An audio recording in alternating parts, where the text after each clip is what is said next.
Call toll free today. Blog Talk Radio. 6488. That's 877-846-6488. And let the healing begin. Go online to soundpillow.com. That's www.soundpillow.com.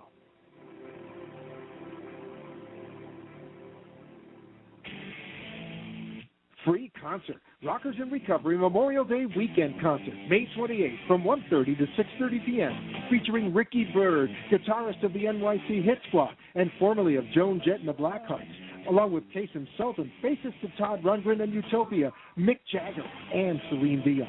Plus, 3 other great bands, Johnny B and the Road Dogs, Keep Coming Back Band, and Rhetoric.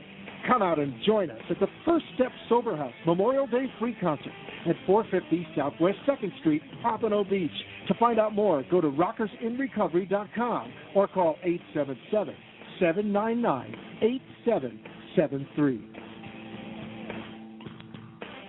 My name is Robert Gluck. I am a practicing trial lawyer and have been specializing in helping people who have been injured in all types of accidents for the past 20 years. I handle cases throughout the state of Florida. Recently, the legislature in Tallahassee has changed certain laws, and insurance companies are now taking advantage of those changes, resulting in much lower offers on personal injury cases across the board. It is now necessary to file a lawsuit to get a fair settlement on these cases. Before you settle your case for less than what it's worth, let me review it over the phone or in person with you for free. If there is no recovery, there is no fee. Call now for your free consultation at 954-583-8999. That's 954-583-8999. The hiring of an attorney is an important decision that should not be based solely upon advertising. Ask for free written information about qualifications and experience. This is that Sci-Fi Show. Please turn off all cell phones, TV comms, two-way TV risk communicators, what have you. Beep boop with your hosts. Baboons to the left of me, baboons to the right. The speeding locomotive tore through a sea of inhuman fangs. A pair of the great apes rose up at me, but death, bam, I sent them flying like 2 hairy footballs. A third came streaming at me. And that's when I got mad. Chris West. What you just said is one of the most insanely idiotic things I have ever heard. At no point were you even close to anything that could be considered a rational thought. Everyone in this room is now dumber for having listened to it. Oh, what you got, biatch? I am the terror, the plat in the night. I'm forming a cadre of Martian knights, charged with enforcing Martian law. Sci-Fi Amy. Look at us, it's so hot. Yeah. Hey, I'm a firm believer in the philosophy of a ruling class, especially since I rule.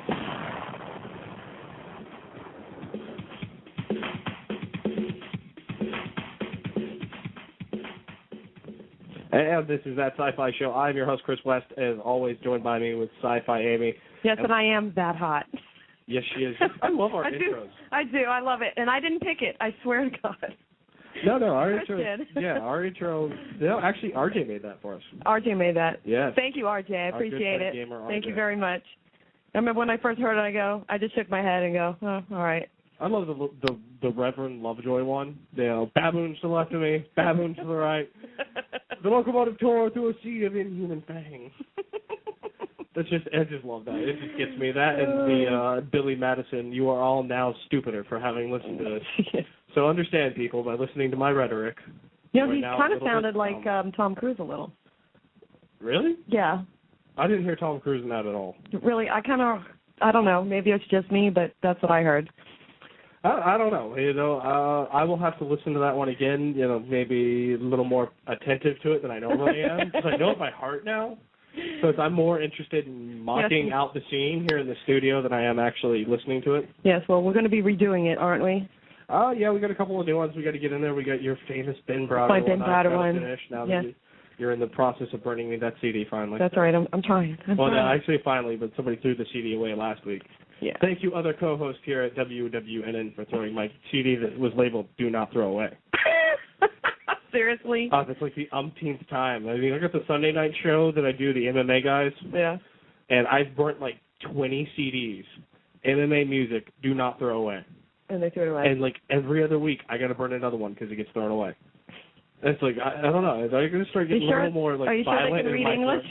No, well, they're on our side of the room. It's not like we're over at HSR where that would totally be kind of acceptable. Either that or somebody really likes my mixtapes. Oh, they just took it. They didn't throw it away. Maybe. That's what it was. They just I left it in the CD player, and they're like, wow, that's a really good mix. Yeah, and then they took it. There you go. There's your answer. On the way home, so there you go. So if they didn't throw it away, they just stole it. Maybe I have a stalker. Sneaking into the station while stalker. Whenever I passed out on the couch, taking little snippets of my hair. Yeah. That'd be kind of cool. I don't think so. They'd be too afraid of you. Well, that's why I passed out on the couch. I'm, knocked out. I can't do anything. Oh, please. You'd still crush them. This is probably true. That's why you're good to have when we go to conventions. Because if anybody bothers me, it's, Chris, crush him. And you're like, my pleasure. And speaking of conventions, we got coming up, not next week, but the week after, Memorial Day weekend. We are so excited. Can't wait for this. We had a great time at Spooky Empire last year. The same guys are putting on. Our good friend Petey Mongelli. He's got Bruce Campbell coming in. He's got the Boondock Saints, Mayhem, Michael Anthony Hall. Patrick Flannery. Yeah, it's part of the Boondock Saints. He's one of the McManus brothers. I'm just saying his name. Yes, I know. You're I'm going to have another Taser Ben Crowder moment. Ready to go, walk up with you, and the moment you get out of control, just zap. Sorry about that. Sorry. My fangirl does come out sometimes. There are a handful of stars that I will fangirl for. Oh, yeah. I've seen it too, ladies and gentlemen. It's not pretty. No, it's not. The Ben Browder episode, her and our good friend, the Space Gypsies, Sam and Alyssa, when Ben Browder, Eddie McClintock. Oh, yes. Sam loved Eddie McClintock, and when we got him to do an interview, she was like, you got to introduce me. I was like, no problem. Of course, we always hook up our good friends, the Space Gypsies. That's right, because they are so cool. Yes, they fangirl, so we don't have to. Well, yeah, it's always good because if I started fangirling, that would just be really, really weird. And do they have fanboys? Of course they have fanboys. That's where the original term came from. Well, the fanboy was the big fat guy that was kind of obsessed with the guy that knows everything. I mean, like the guy that's like 8 steps weirder than me. It's a different concept though, because when I think of fangirl, I think of celebrities and drooling and just wanting to touch them. Fanboys do the same thing. Really? Oh, yeah, but I think of fanboys as I like comics and they I fanboy want for the comic book and they fanboy for Stan Lee and for Jack Kirby. Yeah, but they're not like drooling to touch them. They are. Oh my Seriously? God! You missed out the '80s con scene. I guess I did. The '80s and early when you had the real hardcore diehard fans. The guy, the 400-pound guy in the Flash T-shirt. Oh, really? Oh, yeah. That's my favorite one. I've seen him at, 6 conventions. I cannot help but sneak up behind him and take a picture. The world's fastest fat man. That's good. It's just like the irony is, The irony is never lost on me. Before we get too out of control here, I did, spending the last 10 minutes just ranting on about our fun at cons. Let's tell you, everybody, what's going on the show today. We got Tom Tolles. That's right, Tom. Don't call me Towels or I'll beat you with a nightstick. Tolles coming in. That's right. Actually, I'm on his website right now, and I love this. It's pronounced Tolles, as for whom the bell tolls. That's really cool. A nice Metallica reference in there. So we're going to have him come on about 4:30, and then we had our good buddy, Richard Horvitz, who's going to come on.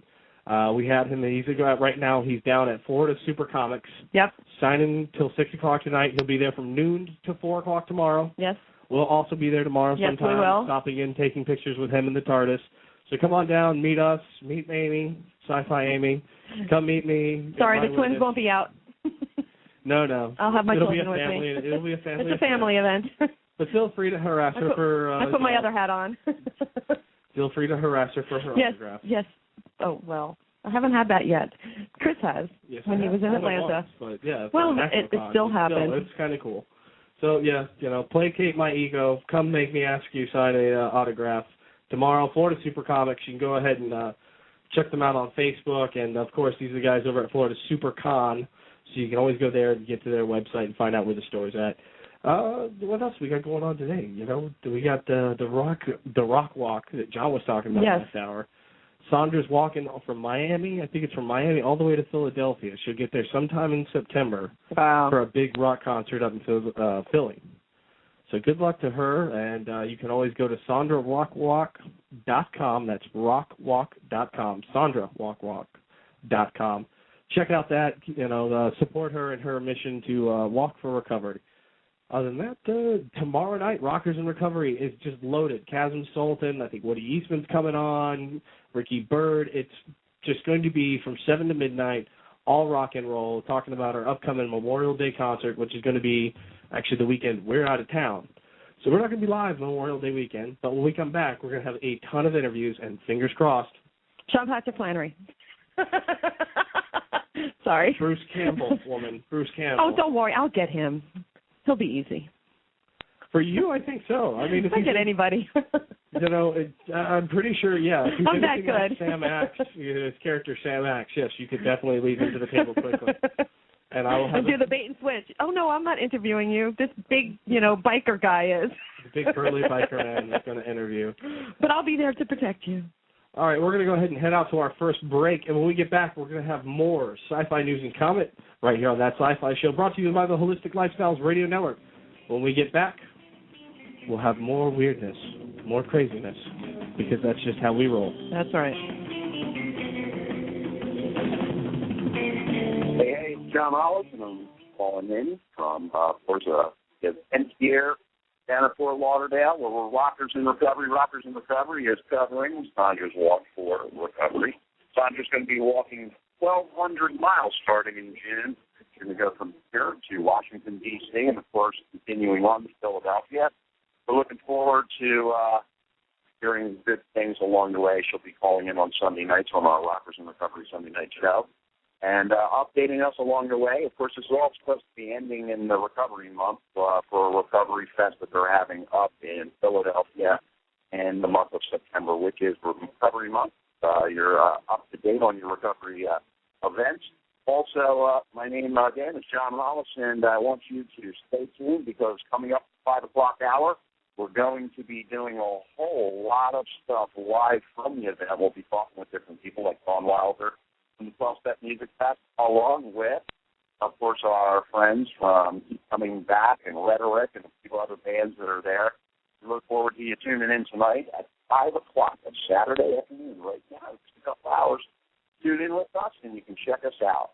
You can also go to rockersinrecovery.com and check out the website, join, listen to the streamer, be a part of the community. You can find us on rockersinrecovery.com. We'll be back right after this message. Attention, the 4th annual 12-Step Music Fest is coming November 3rd through the 6th in Sugarloaf Key, Florida. 4 days of music and fun with 12 musical acts along with the Rockers in Recovery supergroup featuring Ricky Byrd, guitarist formerly of Joan Jett and the Blackhearts, Liberty DeVito, formerly of Billy Joel, Woody Geisman of the Del Fuegos, Kason Sultan of Todd Rundgren and Utopia, Christine Ullman of the Saturday Night Live Band, and 4 more to be announced by September. Find out more about this sober Woodstock in Sugarloaf Key by joining rockersinrecovery.com or by calling 877-799-8773.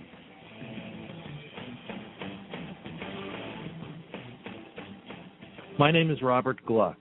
I am a practicing trial lawyer and have been specializing in helping people who have been injured in all types of accidents for the past 20 years. I handle cases throughout the state of Florida. Recently, the legislature in Tallahassee has changed certain laws, and insurance companies are now taking advantage of those changes, resulting in much lower offers on personal injury cases across the board. It is now necessary to file a lawsuit to get a fair settlement on these cases. Before you settle your case for less than what it's worth, let me review it over the phone or in person with you for free. If there is no recovery, there is no fee. Call now for your free consultation at 954-583-8999. That's 954-583-8999. The hiring of an attorney is an important decision that should not be based solely upon advertising. Ask for free written information about qualifications and experience.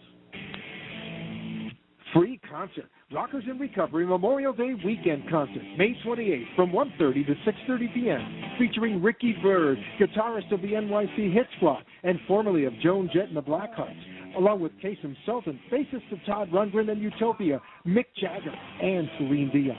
Plus 3 other great bands, Johnny B and the Road Dogs, Keep Coming Back Band, and Rhetoric.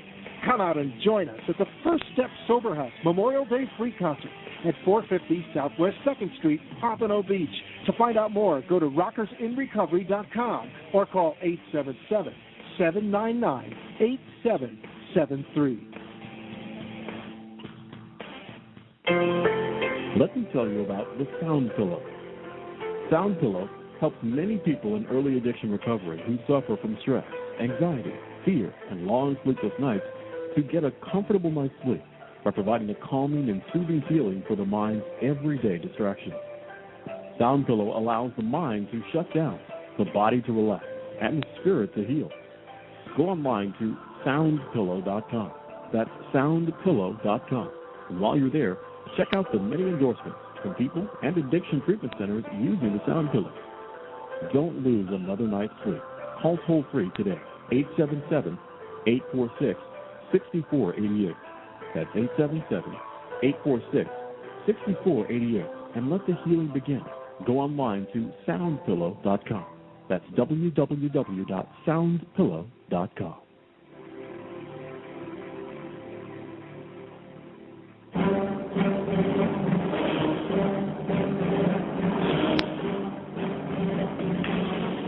And we are back with more of that Sci-Fi Show right here on the Holistic Lifestyles Radio Network. I'm your host, Chris West, joined always by the lovely Sci-Fi Amy.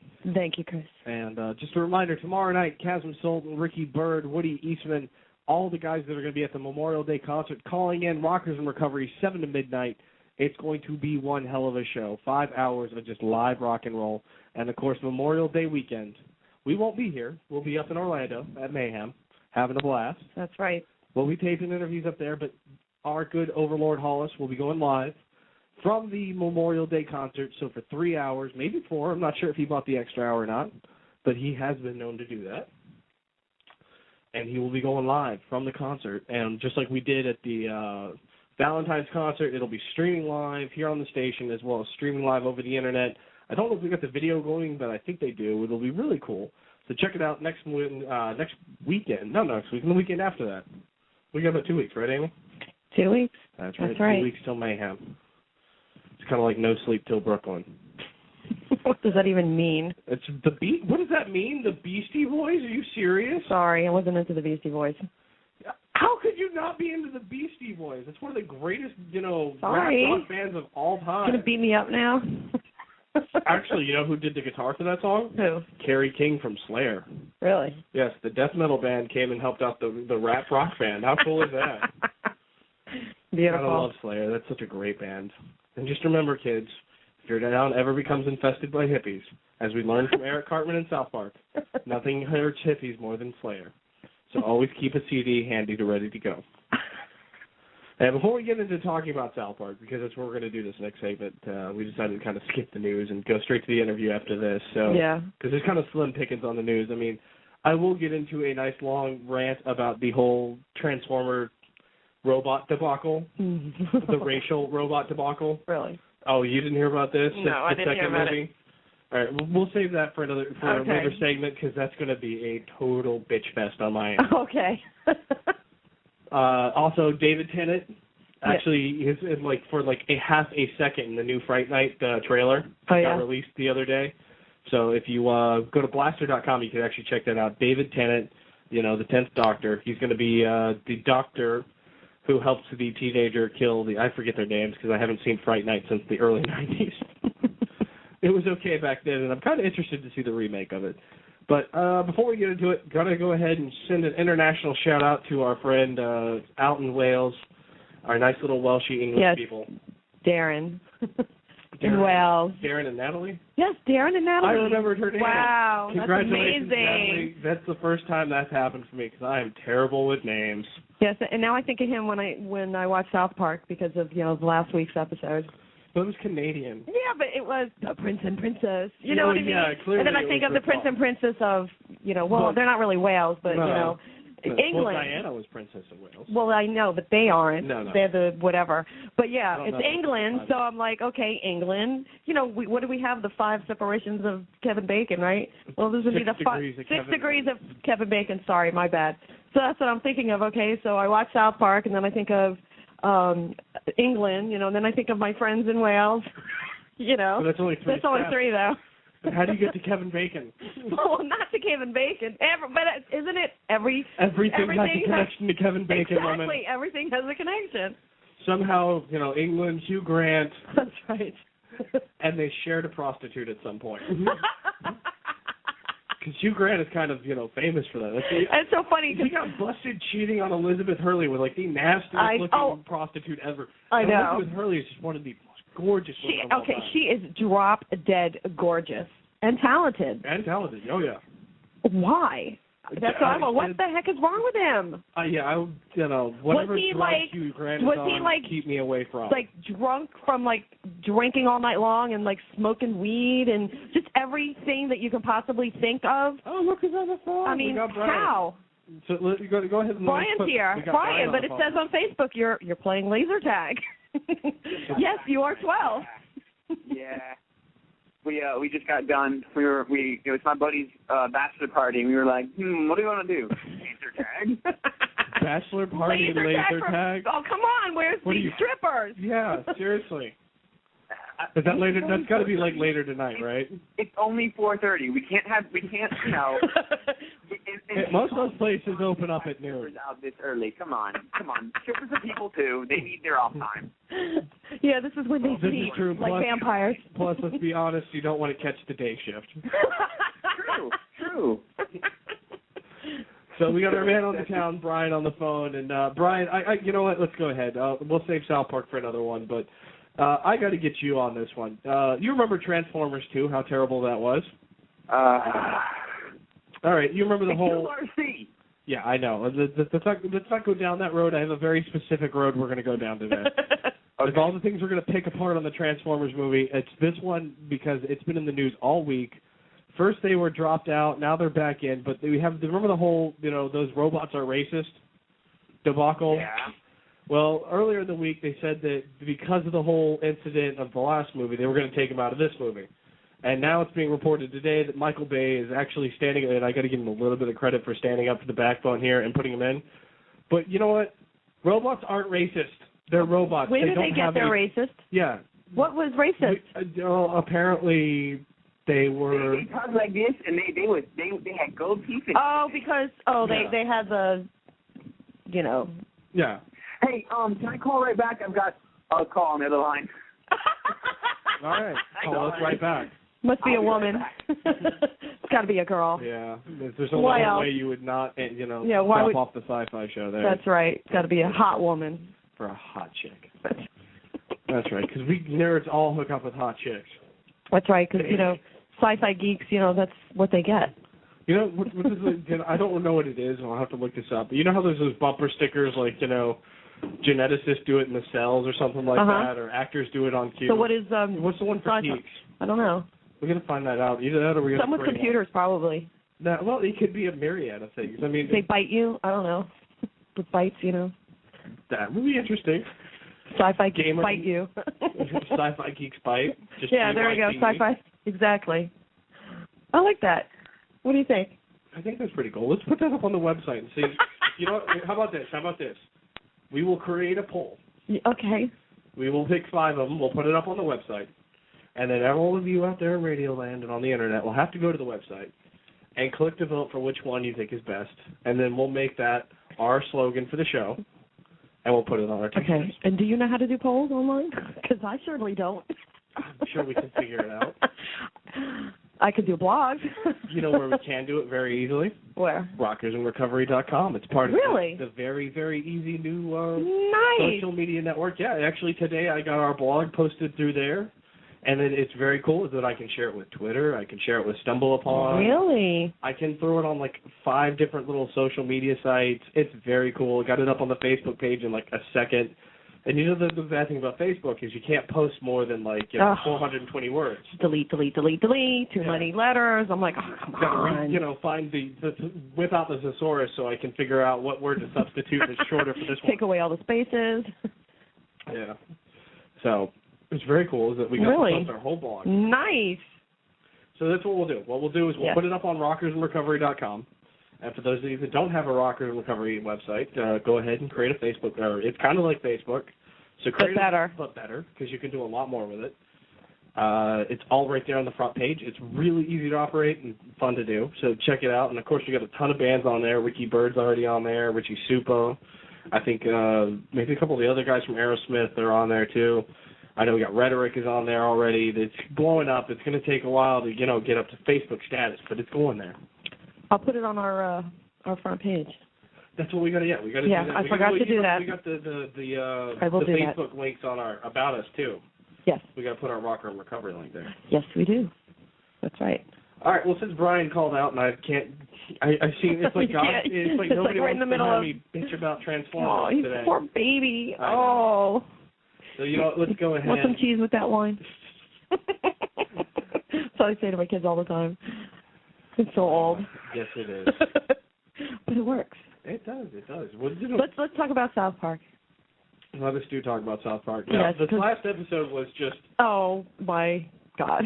Between Mr. Mackey yelling at the kindergartners, which had me on the ground Oh, my laughing. God, that was just... arms around my side.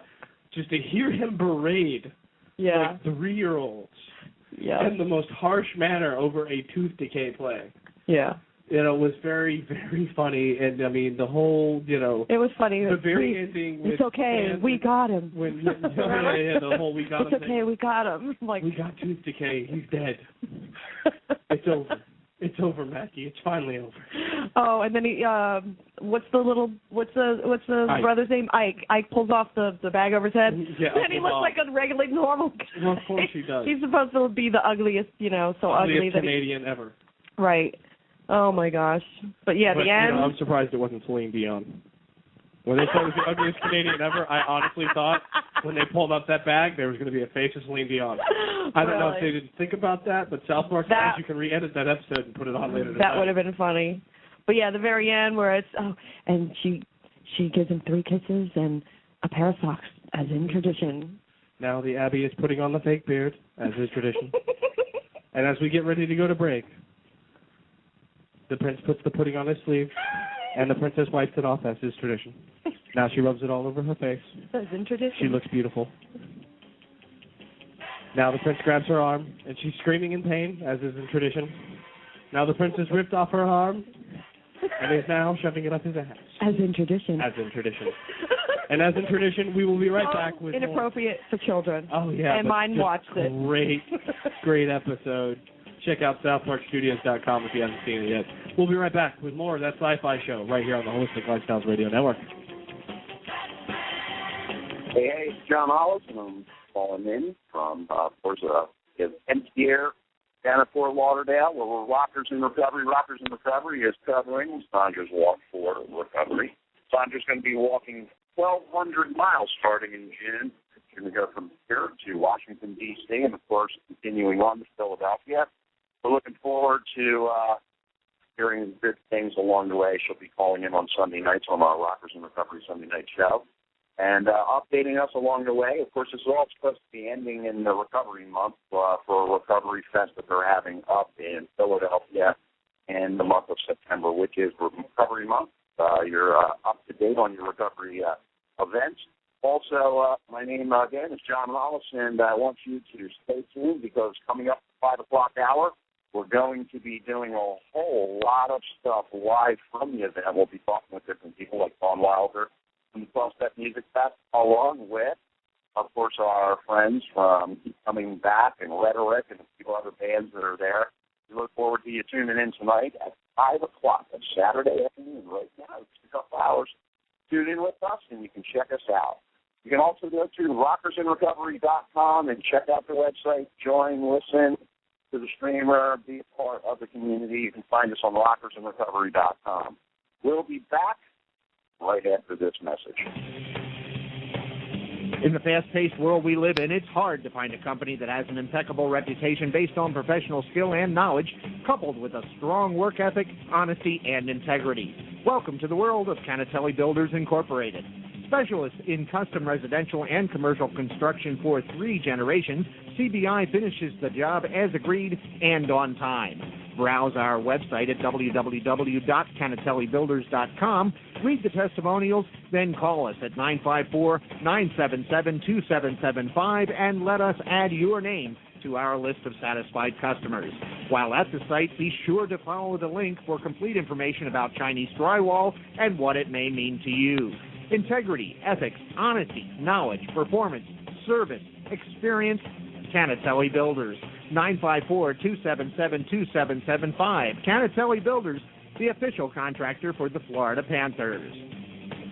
Hello, I'm Barbara Joy, the Shift Guru, and I invite you to connect with me every Monday, 2 o'clock p.m. Eastern Time on WWNN 1470 AM, Boca Raton, Florida, or blogtalkradio.com/Shift Guru. Listen to the Creating Cafe, consider the possibilities, and let me assist you in shifting those limiting beliefs so you become the dynamic, creating individual you're intended to be. My name is Robert Gluck. I am a practicing trial lawyer and have been specializing in helping people who have been injured in all types of accidents for the past 20 years. I handle cases throughout the state of Florida. Recently, the legislature in Tallahassee has changed certain laws, and insurance companies are now taking advantage of those changes, resulting in much lower offers on personal injury cases across the board. It is now necessary to file a lawsuit to get a fair settlement on these cases. Before you settle your case for less than what it's worth, let me review it over the phone or in person with you for free. If there is no recovery, there is no fee.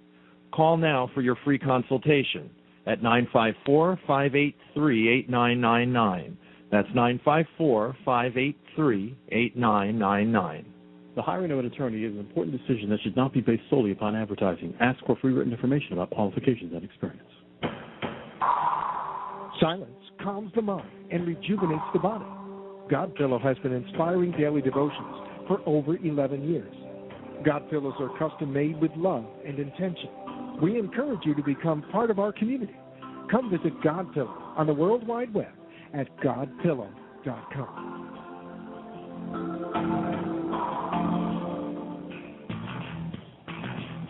Attention, the 4th annual 12-Step Music Fest is coming November 3rd through the 6th in Sugarloaf Key, Florida. 4 days of music and fun with 12 musical acts along with the Rockers in Recovery Supergroup featuring Ricky Byrd, guitarist formerly of Joan Jett and the Blackhearts, Liberty DeVito, formerly of Billy Joel, Woody Geisman of the Del Fuegos, Jason Sultan of Todd Rundgren and Utopia, Christine Ullman of the Saturday Night Live Band, and 4 more to be announced by September. Find out more about this sober Woodstock in Sugarloaf Key by joining rockersinrecovery.com or by calling 877-799-8773.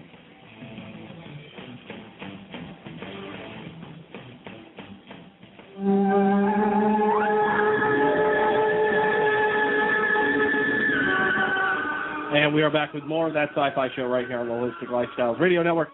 I'm your host, Chris West, joined in studio by Sci-Fi Amy, and on the phone, our man about town, Brian.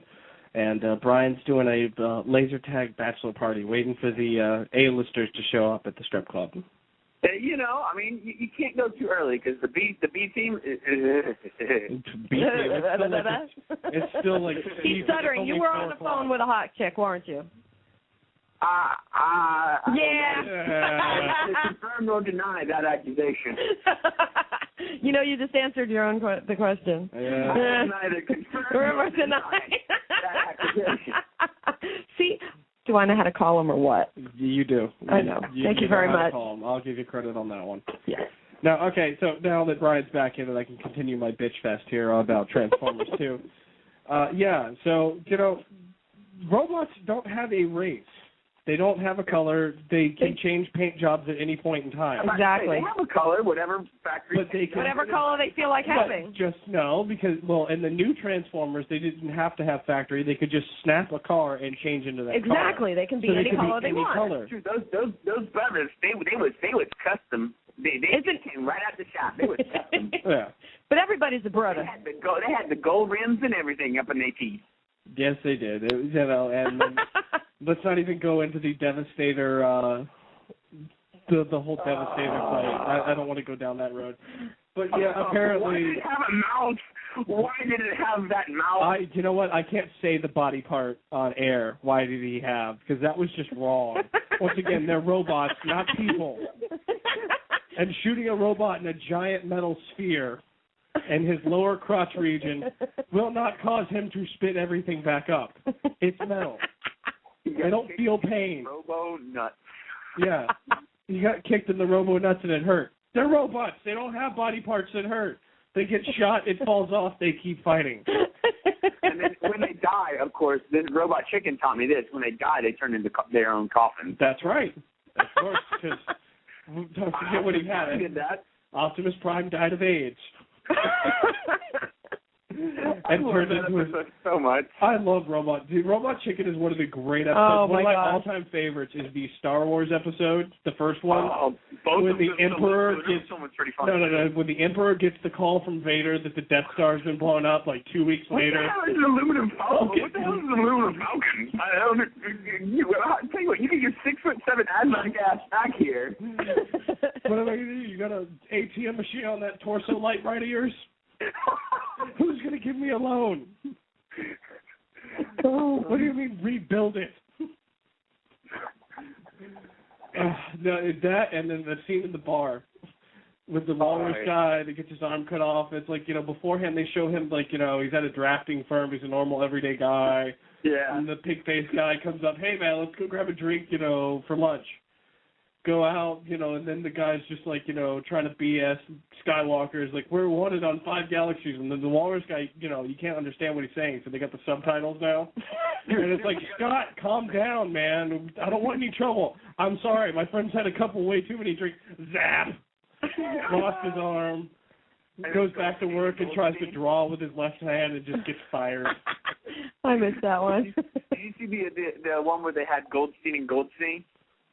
No. If you've been attacked by a Jedi, if you had body parts ripped off, well, guess what? Goldstein and Goldstein can get you money. I was like, oh, my God, it's Jedi ambulance chasing. Oh, yeah. No, that's also kind of like the, to throw the Jedi, tie-in kick here. The Family Guy episode where, we got Tom on the phone. So, let me just wrap this up, and we'll give it to our good guest, Tom Tolles, who's on the line.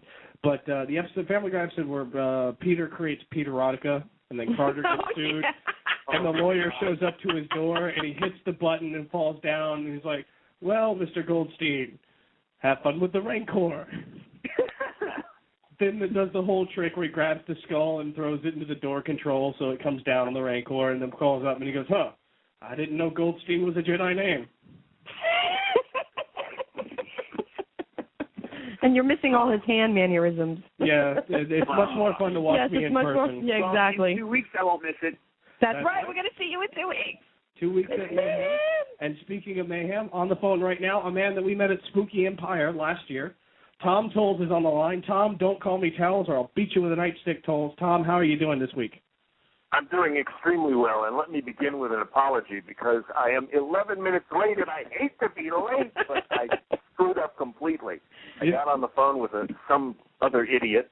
No, sorry, guys, I didn't mean that you were. Now I'm confusing myself. Anyway. Stop while you're ahead. I should say I am an idiot, so forgive me. No, you're not. We love you. We love having you on the show there, brother. And I got to say, your website makes up for it because just the first part about the About Tom section, the problematic thing with your name is just like, it's tolls, as in for whom the bell tolls. It's just, we don't get enough Metallica references nowadays. That's right.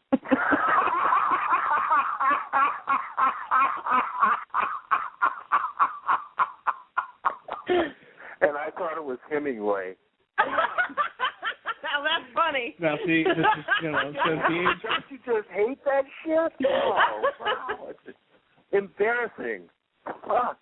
Oh, can I say question? No, you can't. Button. Oh, hit the button. Well, yeah, hit it. Well, now we're hitting the button because we have to erase what you said. Hit the dump button. It's too late. It's too late. Uh-oh. There's only 10 seconds. You just eradicated. It's the radio. It's not a podcast. You can't say certain words. Yeah, that's right. That's okay. I've even slipped once. We've all slipped once or twice here on that. Then I will make it a point to be as calm and rational and conscious of my word choice. Don't be calm. Calm and rational. Yeah, don't do that. Be funny and cool and all that. Just watch. We all have to watch the wordplay a little bit. But I'll be the first one to say, the moment the mic goes off, I'm cussing like a sailor all over this place. Yes, he is. What we really need to do is, what we got to do is we got to get like a pre-dump button in here that just beeps. Oh, so yeah. we can just beep things out while we're talking. There we go. We can skip this whole thing, and then we'll just make our cool guests like Tom Tolles here. Let's make him sound even cooler instead of getting dumped out. Because we'd be hitting that like every 5 seconds. Relax and actually sleeping Transformers. A rational human being would. This is extremely difficult for me. Is it now?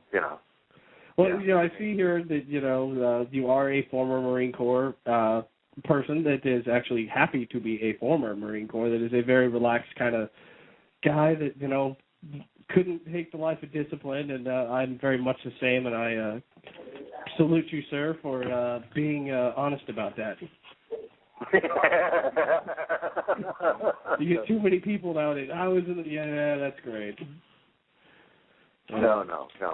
I the Marine Corps was like one of those insane moments where, you're just out of high school and you look up in the sky and you see yourself in Marine Corps dress blues with the sun, this divine light shining on you. And then as soon as you get off the bus at Paris Island, they're screaming at you, shaving your head and punching you in the stomach. It's a fabulous, fabulous life. Yeah, it does sound like it would be a bitchin' good time. Oh, man, too much fun. However, the other side of it is I've walked down the aisles of everything from Kmart to Marshall Fields and bumped into former Marines who run the gamut from the Pacific in World War II through Iraq, and somehow you just know each other. It's a very strange brotherhood. And in the end, none of us were really suited to be there, but we were. So anyway, so much for that little bit of reminiscence. What else you got on your mind, guys? Well, I hear, I didn't know this, that you're actually in the process right now of co-writing. Is it a graphic novel or is it going to be a book? Because I see that there's a lot of, graphic artists involved in this project. It's a graphic novel, with Raymond Dualaby. He's editor and creator of Stars Magazine. And it was his idea. It's called Dead Moon. And we've been working, on it. I think we've got the basic story, the written words, the script, so to speak, in place. Now it's a question of aligning the pictures. We got some fabulous artists working on this. These guys are just, some of this stuff is like, it's beautiful and it's dangerously hot all at the same time. Well, that's what you want your graphic novel to be. I mean, you can't just do a simple what everybody else has done. You have to kind of, make it a little bit more crazier than everybody else made it before you. I think this is sufficiently outlandish. It's I don't want to say anything about it because I haven't been able to speak to Ray about it, and I don't want to release anything that he doesn't approve of. But we've got a central heroine who is, she's gorgeous, and she has this very profound violence streak, and the story itself is, anyway, I'll just leave it at that, and when it hits, we'll have another conversation, hopefully. Oh, definitely. When it definitely comes out, we'd love to have you on as well as anybody else. And, I have to ask, with your connections to, Rob Zombie, I know he does a lot of graphic art and stuff like that. Did you approach him and try to get him involved in the process? No, not because Ray brought this to me. And we've just been working it back and forth. it was his idea, and I think it's a really, really great idea. I think it is unique. It's interesting. It blends a couple of genres in a very, very interesting and dark way. But as far as approaching Rob, I have other ideas for Rob, but I actually haven't spoken to Rob in, oh, God, I moved here in 2009, so it's been 2 years. I mean, I haven't, you move out of L.A., it's like you're sort of, oh, right, that was one little very cloistered environment. It's as though Los Angeles has this dome over itself, and isn't in complete contact with the rest of the world. That's why you get so much of the crap that comes out of it, because they're living in their own little, they don't call it La La Land for no reason. You're absolutely right on that. I spent 1 week in LA, and that's all I could take before I have not been back since. I have not ever been able to deal with LA or the people and crap that come out of it. It is, it is like you say, they live in their own little bubble where they have no concept of the outside world whatsoever, and it's just kind of, it's sad in certain aspects because, we do get a lot of great, out there movies, but then, our more down-to-earth movies are just kind of still way the hell out there and don't make sense. Exactly. But, it's like W.C. Fields once said of Philadelphia, I spent a week in Philadelphia one day. Well, you basically spent a month in L.A. in a week. And that is the equivalent to, let's see, I spent 20 years there. So you can only imagine between the psychosis that I brought out of the Marine Corps and brought to L.A., the psychosis that was added on to after I stayed there for 20 years. I had to get out. It was like, it was literally escape from L.A. You're crawling over dead bodies and over walls and riding a giant tsunami down the L.A. Boulevard. Oh man, it was. I lived in Venice, which is the closest thing you'll probably ever find to a real urban environment. L.A. is basically a series of interconnected suburbs. Yeah. And each little neighborhood has its own ambiance, for want of a better word. Yeah. And none of them are rational. So, it's a crazy quilt, quite literally a crazy quilt of cultures and people interacting and stuff that after a while, part of it is you can enjoy being there, particularly since if you work in the industry and you really don't have a choice. You don't have a choice. If you want to be in movies or television in any way, shape, or form, your choices are very, very definitely limited. New York is one, but eventually everybody has to go and function in L.A. And you can try your damnedest to stay out of it. An example would be William Peterson, who was CSI. Yeah. He spent years being a really great actor who refused to live in L.A. until they offered him so much money he couldn't stay away with CSI. They made him an executive producer. So, not only was the money good, it was forever. Yes. And that seems to be like the key there, is if you can get that executive producer slot, even if it's for, just a few seasons, that's kind of like the locked-in spot you want to be in. You're guaranteed to be on the series. You're not going to be thrown off. But at the same time, you're absolutely right. It also kind of locks you up. Your castle becomes your prison because now you're stuck in La La Land, and you kind of just have to either conform to their ways or go crazy. Well, that's it. These people, very, very successful people in the town, live in large compounds for a reason. You really can't go out without morons chasing you down in cars and trying to take your picture or, throw various things, everything from undergarments to feces at you. So, you live in these things. You have people that go out and shop for you. You have people that go out and bring you the things that you need. You're basically imprisoned, and the only time you get out of that is when you're able to sneak literally out of the country. And God help you if you go to Western Europe, because then the paparazzi are over there waiting for you. Oh, yes. You cannot escape the deadly paparazzi in any country at this point. But, it's still, in its own way, it's a really fabulous lifestyle if you can, adapt to it. And believe me, you work very hard at adapting to it. There was a point that I just didn't want to be there anymore. What can I say? Well, No, I moved to Florida, where apparently there are also a lot of nuts. What can I say? This is true. I mean, we're down in the southern part of Florida here, the great cultural melting pot, as it is, or as I like to call it, the great cultural weirdness pot.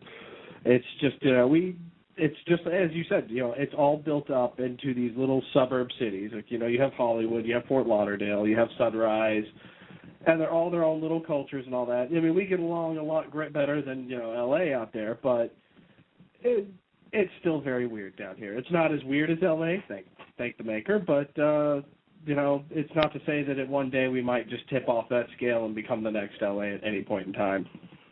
No, but it's true of any large state, and Florida is a very large state geographically. I mean, it's narrow, but it's very long. There's a lot of physical space. The same thing is true in California.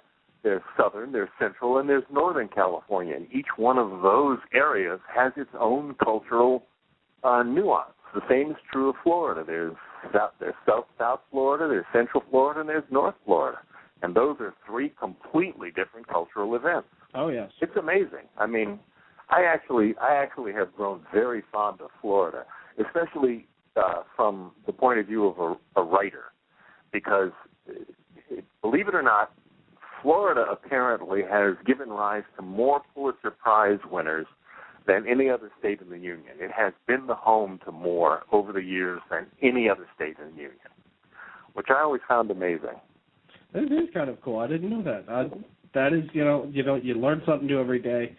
And we got Tom Tolles on the line right now, actor, writer, and actually, I'm just reading. You just finished up your novel, your first novel, Dying is Easy. Can you tell me a little bit about that book?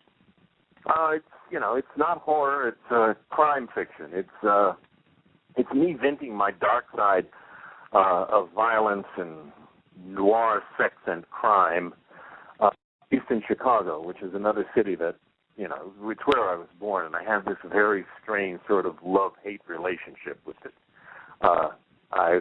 In any town, any place where your energy is split between the process of getting your ass kicked and getting laid, carries with it a unique understanding. You get beat up, yes. And then you get, it's fabulous. And I have had all of that happen in Chicago. The biggest problem I have with the city is winter. I never want to see snow again as long as I live. Well, you're definitely in the right state for that now, because we never get snow. Man, no, you do get snow. You've had it snow here. Well, we've had little flurries here and there, but nothing like Chicago snow. Now, I've also spent a few months in Chicago, which just happened to be right around Christmas, and I'm a big dude, and I'm normally always hot. I was so cold. I had 3 jackets on the entire time I was there, and I never took them off. I can understand you never wanting to spend the winter there again. I don't know what it is. No, man. I have my earliest childhood memories are of shaking uncontrollably because I never remember having a really warm winter coat. Now, that's peripheral hypothermia. I have been, as an adult, standing on a street corner waiting for a bus when it was colder in Chicago than it was in the Arctic. With the wind chill, it was 70 below zero. That's not an exaggeration. No, it's not.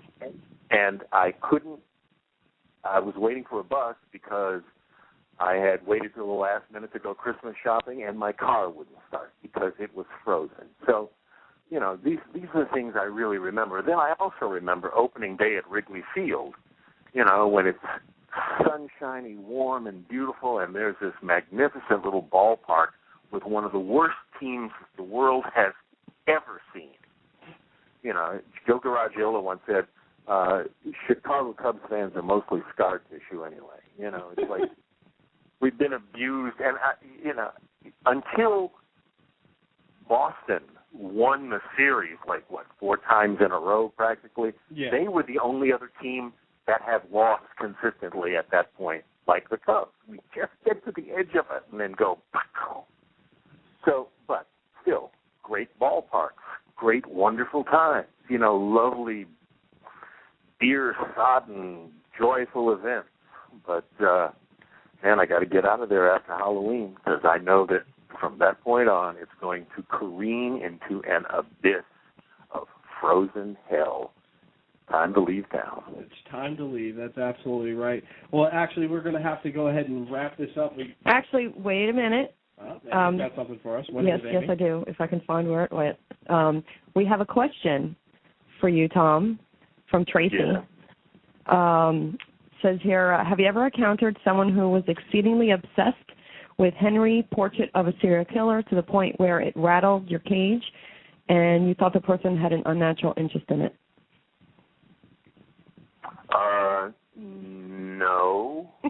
Only because anyone who is obsessed with Henry beyond its basic aesthetic, you can sort of tell within the first few sentences that you should probably end the conversation as soon as possible and find your way out of that event socially with as much alacrity as you possibly can.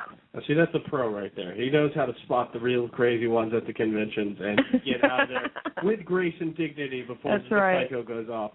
Tom Tolles, it has been a true privilege and pleasure having you on that Sci-Fi Show. Absolutely. When your new book comes out, or your new graphic novel comes out, Dead Moon, we'd love to have you back on again. And anytime you got something to promote, brother, you are always welcome back on that Sci-Fi Show. Thank you so very, very much. It's always a great pleasure to talk to you guys. And again, I apologize for my tardiness. No problem, Tom. No problem, brother. You'll just have to give me a big, giant hug, a little extra, next time I see you. Oh, my God. Yes, you can't. I'm sorry. I'm about to lose you. Goodbye.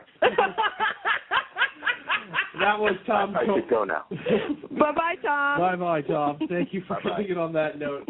That was Tom Tolles. See, what did I tell you? Actor, writer, all-around great guy, just love having him on. Like I said, we had him on Spooky, and I remember when we had him on, we had this great conversation about how Hollywood's changed over the years. Because, he's been a man who's been in the industry for a long time. Had a great conversation about that. And, just adding on to it today with the, L.A. and going through all that. And it's really hard because everybody wants to go to L.A. It's hard to find people who agree with me that hate L.A. as much as I do. Really? I've never been to the West Coast, and I just want to go to experience it. You know what? It's me, it's Maynard James Keenan, and it's Tom Tolles. We're the three guys who hate L.A. more than anybody else. And on that note, we're going to go ahead and take off for this hour. And when we get back next hour, we're going to have our good friend Richard Horvitz come on. We got him for a half hour. If you can go right now to Florida Supercon Comics, he's signing autographs. Any autographs he's signing. Anything you got for him. He'll be there till 6 o'clock tonight, and tomorrow he'll be there from noon to 4. We're going to go ahead and head on out. Here's hoping you're healthy and wealthy. South Florida's Health and Wealth Radio Network, AM 1470, WWNN, Pompano Beach.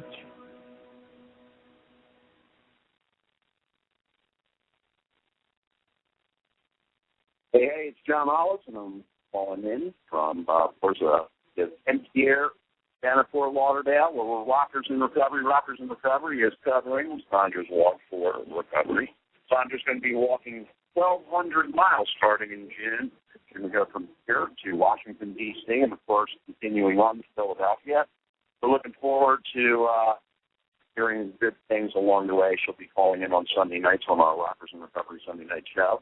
And updating us along the way. Of course, this is all supposed to be ending in the Recovery Month for a Recovery Fest that they're having up in Philadelphia in the month of September, which is Recovery Month. You're up to date on your recovery events.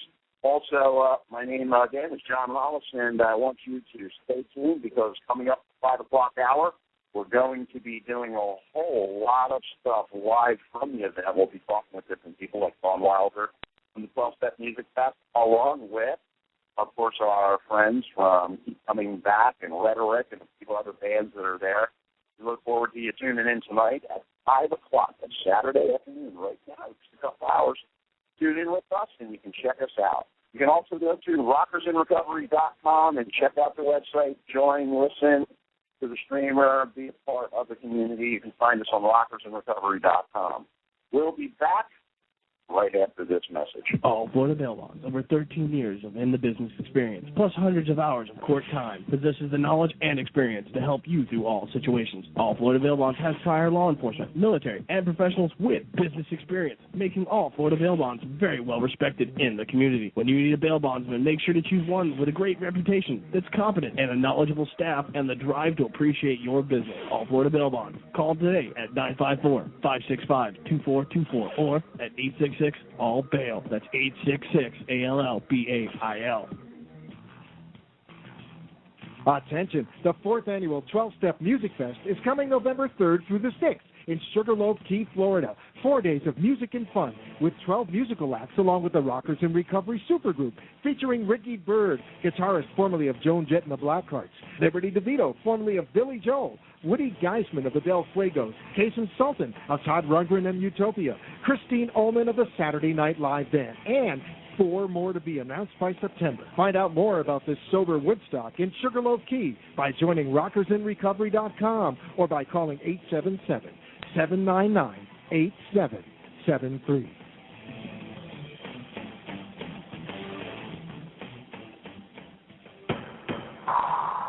Silence calms the mind and rejuvenates the body. God Pillow has been inspiring daily devotions for over 11 years. God Pillows are custom made with love and intention. We encourage you to become part of our community. Come visit God Pillow on the World Wide Web at godpillow.com. My name is Robert Gluck. I am a practicing trial lawyer and have been specializing in helping people who have been injured in all types of accidents for the past 20 years. I handle cases throughout the state of Florida. Recently, the legislature in Tallahassee has changed certain laws, and insurance companies are now taking advantage of those changes, resulting in much lower offers on personal injury cases across the board. It is now necessary to file a lawsuit to get a fair settlement on these cases. Before you settle your case for less than what it's worth, let me review it over the phone or in person with you for free. If there is no recovery, there is no fee. Call now for your free consultation at 954-583-8999. That's 954-583-8999. The hiring of an attorney is an important decision that should not be based solely upon advertising. Ask for free written information about qualifications and experience.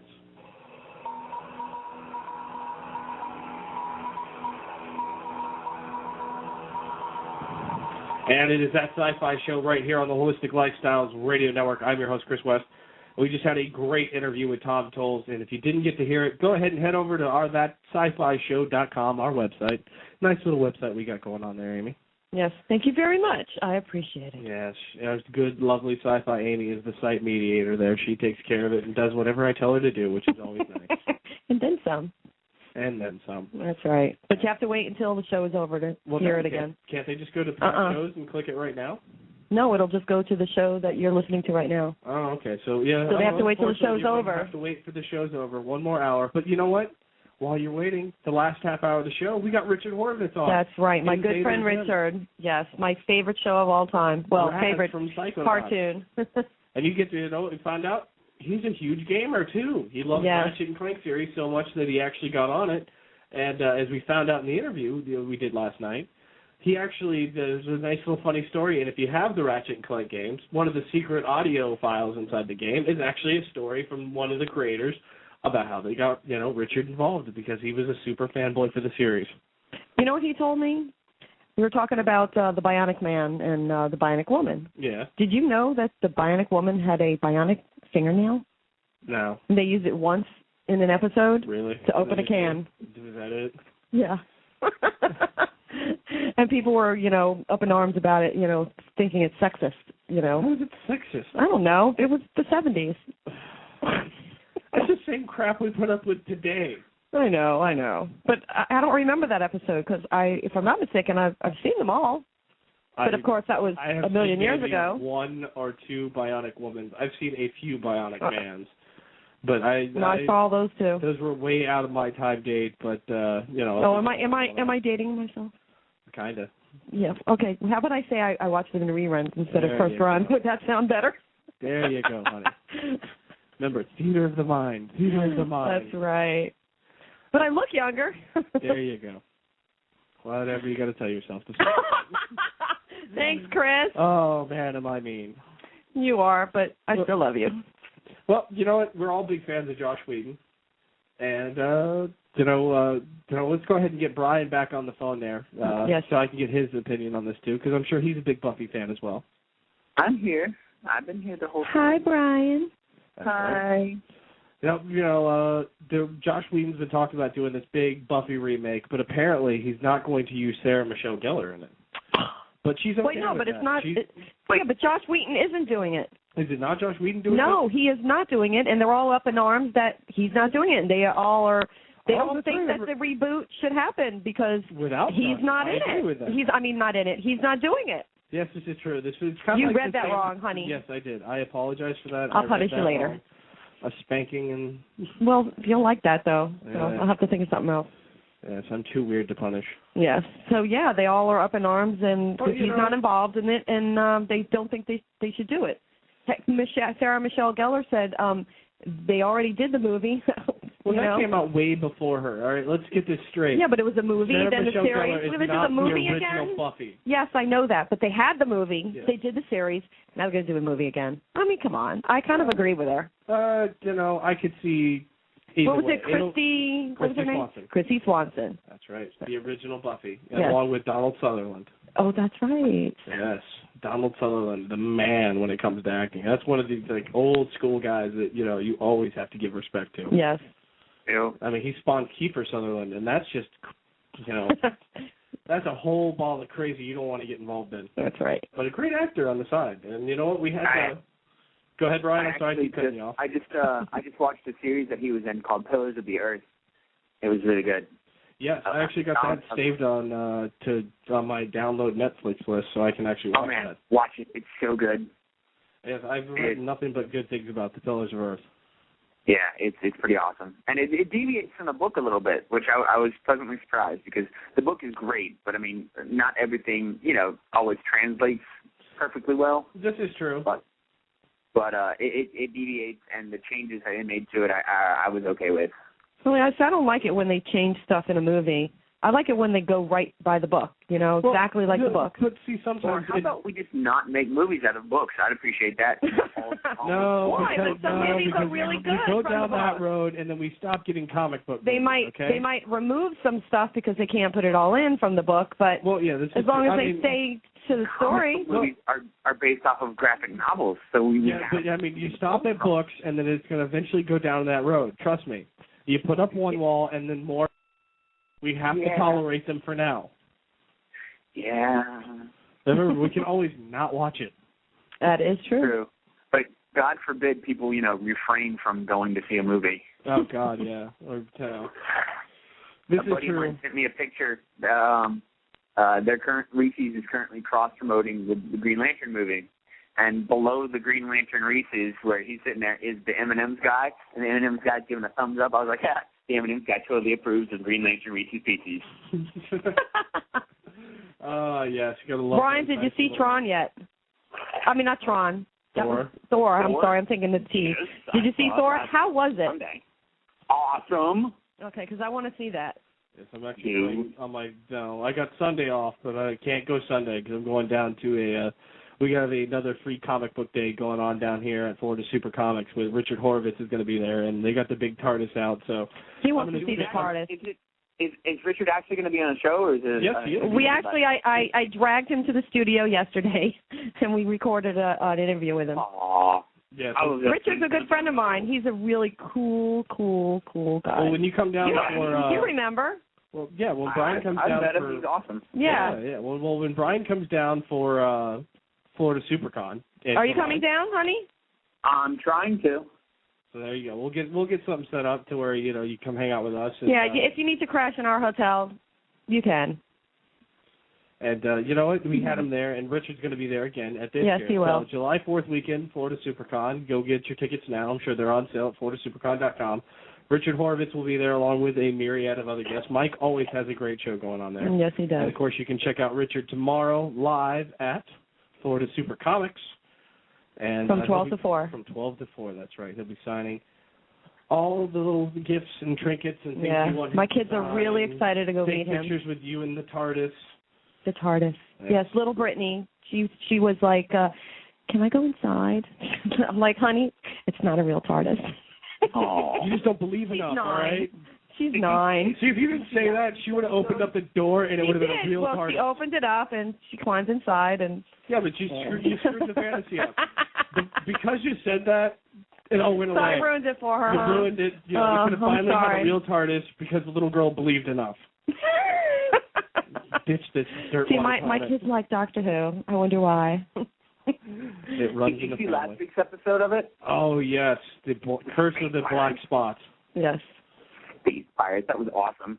Yeah, I just love that at the end. They're just, a ship's a ship. I could drive anything. I could drive anything. That's I was watching it in our living room through my computer, and my roommate looks at me and goes, "So let me ask you a question. How do you make pirates even cooler?" I said, "You give them a spaceship." Yeah, I was like, "Yes, we can see space pirates." You gotta love the sci-fi psychic connections between fanboys. Yeah. You always know what the other one is thinking. This is why you should never try to attack us, because we can summon each other. That's right, mental telepathy. It's a sci-fi geek thing that we keep to ourselves, but I'm spoiling it here on that sci-fi. Like powers, but it's nerd powers. So. Yes, nerd powers. Wonder That's what Twin it is. Powers activate. Oh God, you can beat me with a sponge. Crap, hold on, let me rethink this. You remember those the old Cartoon Network commercials? Oh yeah, I love the one where it's like, the two kids are trapped on a rock and a giant bear is about to get them, and it's just like the two Wonder Twins are flying in, and it's like one's like form of up that beaver, digs a trench around the bear, the other one's like form of water, and just kind of goes around the water around the bear. The bear just steps over the puddle, kills the two kids anyway, and they're just like, oh, that didn't work out too well. My favorite is the Legion of Doom commercial, where at the very end, Brandon goes, "I just want some fans, a decent pair of fans." I've never seen. I've never seen the show, but I have seen them on Harvey Birdman, Attorney at Law. Oh yeah. And one of my what was it? The one that turns into Wah. He goes talking about Wonder Woman. Well, where was Wonder Woman? She was taking a bath. And how do you know this? I was the bath water. That was great. That's the only time turning into water became useful. Gotta love it. Oh, hey, look, the water's out. I guess you're going to need some bath water. Speaking of Wonder Woman, I read your Facebook complaint. Not complaint, my victory your victory. Yeah, that's right. I predicted this 4, 5, 6 weeks ago whenever we heard the news that there was going to be a new Wonder Woman series, and after the 3 horrible costume changes, the terrible, terrible script, I'm proud to announce that I called it. Thompson on it. And, of course, not having my love, Jodie Thompson, on it. One of my 2 stock victims. Her and You called what now? Oh, that they would. Yeah. It says this series was not going to take off. That it would die before the pilot aired, and I called it. And you mean like Aquaman did? Yeah. Exactly. Well, Aquaman actually the pilot aired. This one it did air on the WB, and it played for a little bit, and then it just kind of disappeared. Did they use the guy that was in Smallville? I don't remember. Blonde-haired guy. No. I don't know. No, I think he had dark hair in this one. Oh. I don't know, but I know Lou Diamond Phillips was in it, and it was hilarious. Yeah, anything Lou Diamond Phillips is in is just going to be a laugh riot. Dude, did you see the last episode of Stargate Universe? No, unfortunately, I never got into Stargate Universe. There's always that was the only Stargate I couldn't get into. Well, it ended, and the way it ended, you're just like... They all died, right? Just kidding. Sort of. Really? I was kidding. They all went into suspended animation except for one guy who had to sit and try to fix his pod. Oh, geez. He's like, well, I have a week to fix it. Oh, boy. Wah, wah. Yeah, glad I never got into it. Yeah, that's like the whole Lost thing. He's like, oh, thank God I never got into Lost. Yeah. The only thing I liked about Lost was I was watching Community the other day. The episode before the season finale was it was another paintball war. If you watch it, they had a paintball war in the first one, and this last 2 episodes was a 2-part paintball war. That's right, where City College took over. Yeah, the first part of it was Western, and you see they have this guy called Black Rider walking around, and you look at him and you're like, I know that guy from it's Sawyer from Lost. Yep. I loved his shotgun. His shotgun paintball gun. Yeah, I got to find me one of those so bad. What that? That was the coolest. And why nobody just beat him and took those from him? Because you'd be unstoppable. You could literally take out 6 guys at once with that thing. I don't know. I kind of just want the minigun paintball gun.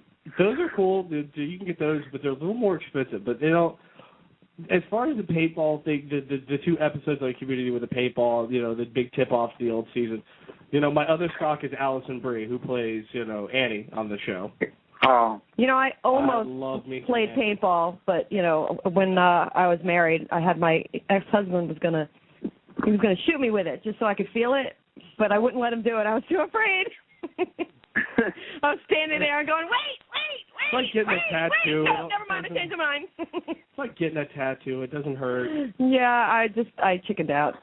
Because it looks fun. I just don't want to get hit. It's a lot of fun. He came home with all these welts and stuff, and I'm like, yeah, no, not for me. Thanks. I'll watch.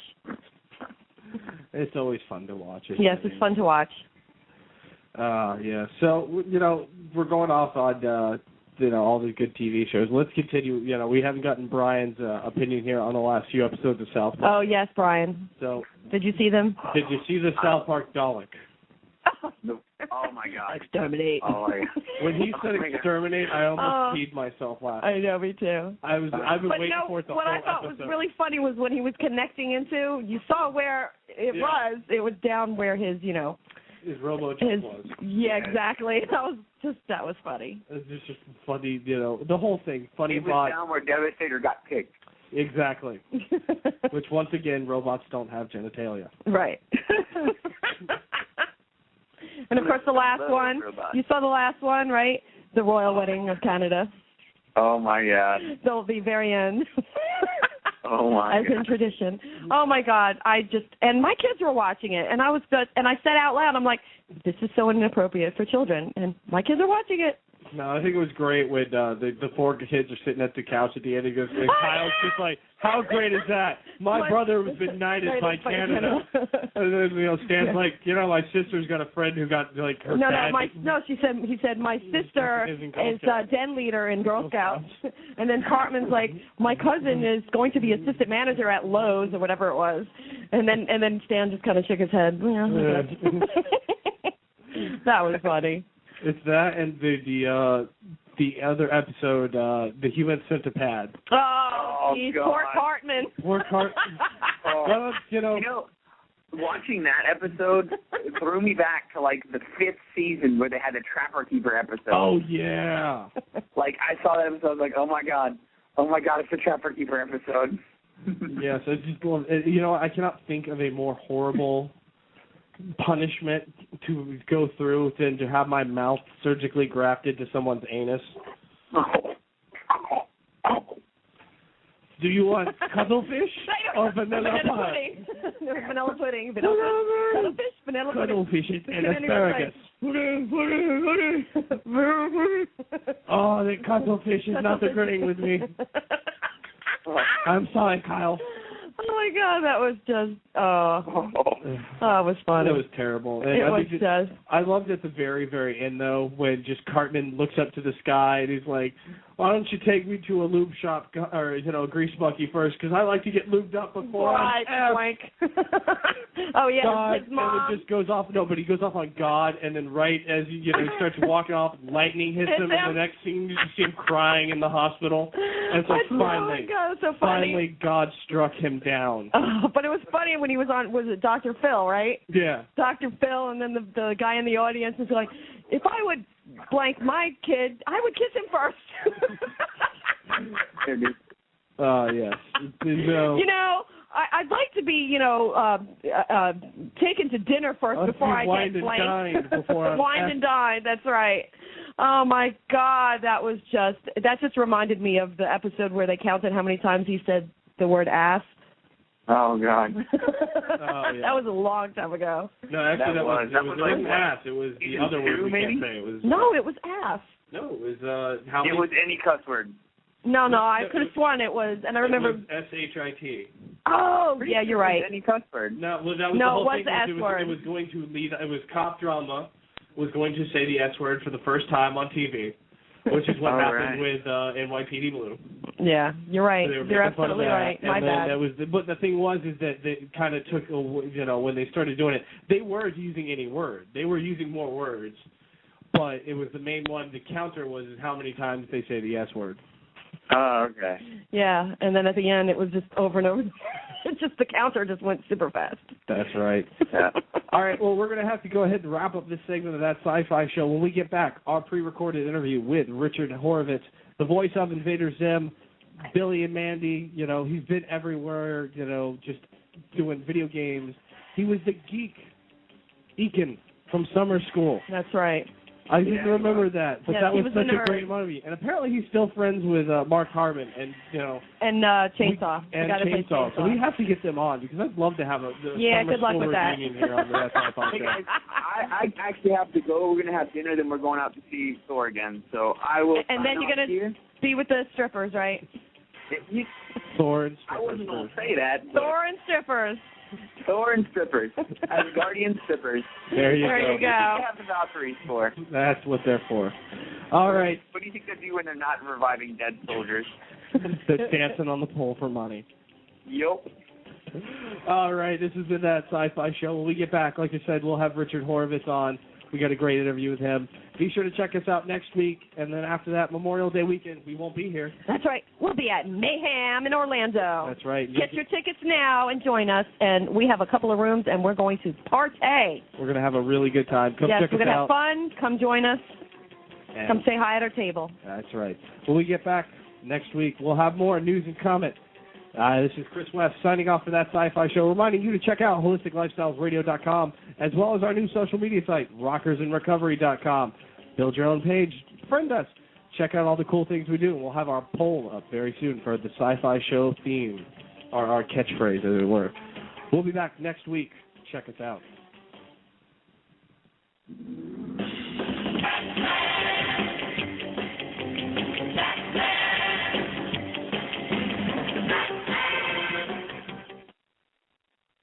Hey, it's John Hollis, and I'm calling in from, NPR down at Fort Lauderdale, where we're Rockers in Recovery. Rockers in Recovery is covering Sandra's Walk for Recovery. Sandra's going to be walking 1,200 miles starting in June. She's going to go from here to Washington, D.C., and, of course, continuing on to Philadelphia.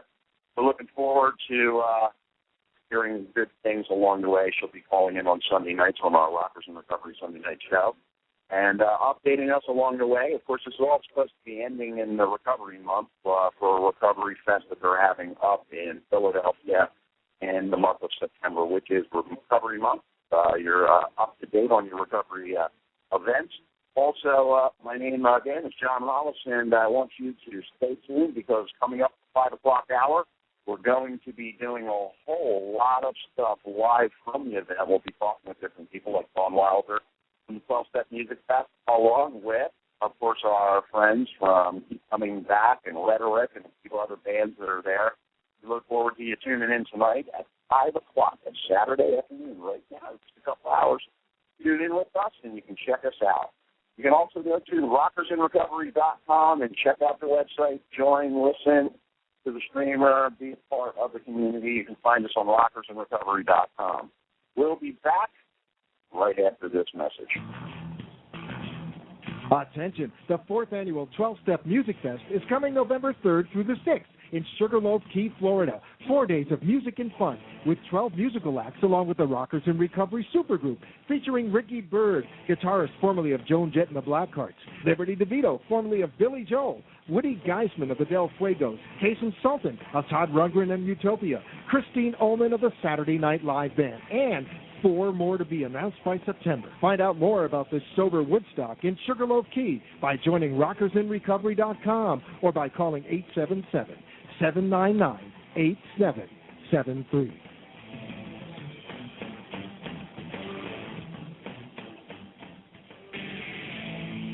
Free concert. Rockers in Recovery Memorial Day Weekend Concert, May 28th from 1:30 to 6:30 p.m., featuring Ricky Byrd, guitarist of the NYC Hit Squad and formerly of Joan Jett and the Blackhearts, along with Jason Sultan, bassist of Todd Rundgren and Utopia, Mick Jagger, and Celine Dion. plus 3 other great bands, Johnny B and the Road Dogs, Keep Coming Back Band, and Rhetoric. Come out and join us at the First Step Sober House Memorial Day free concert at 450 Southwest 2nd Street, Pompano Beach. To find out more, go to rockersinrecovery.com or call 877-799-8773.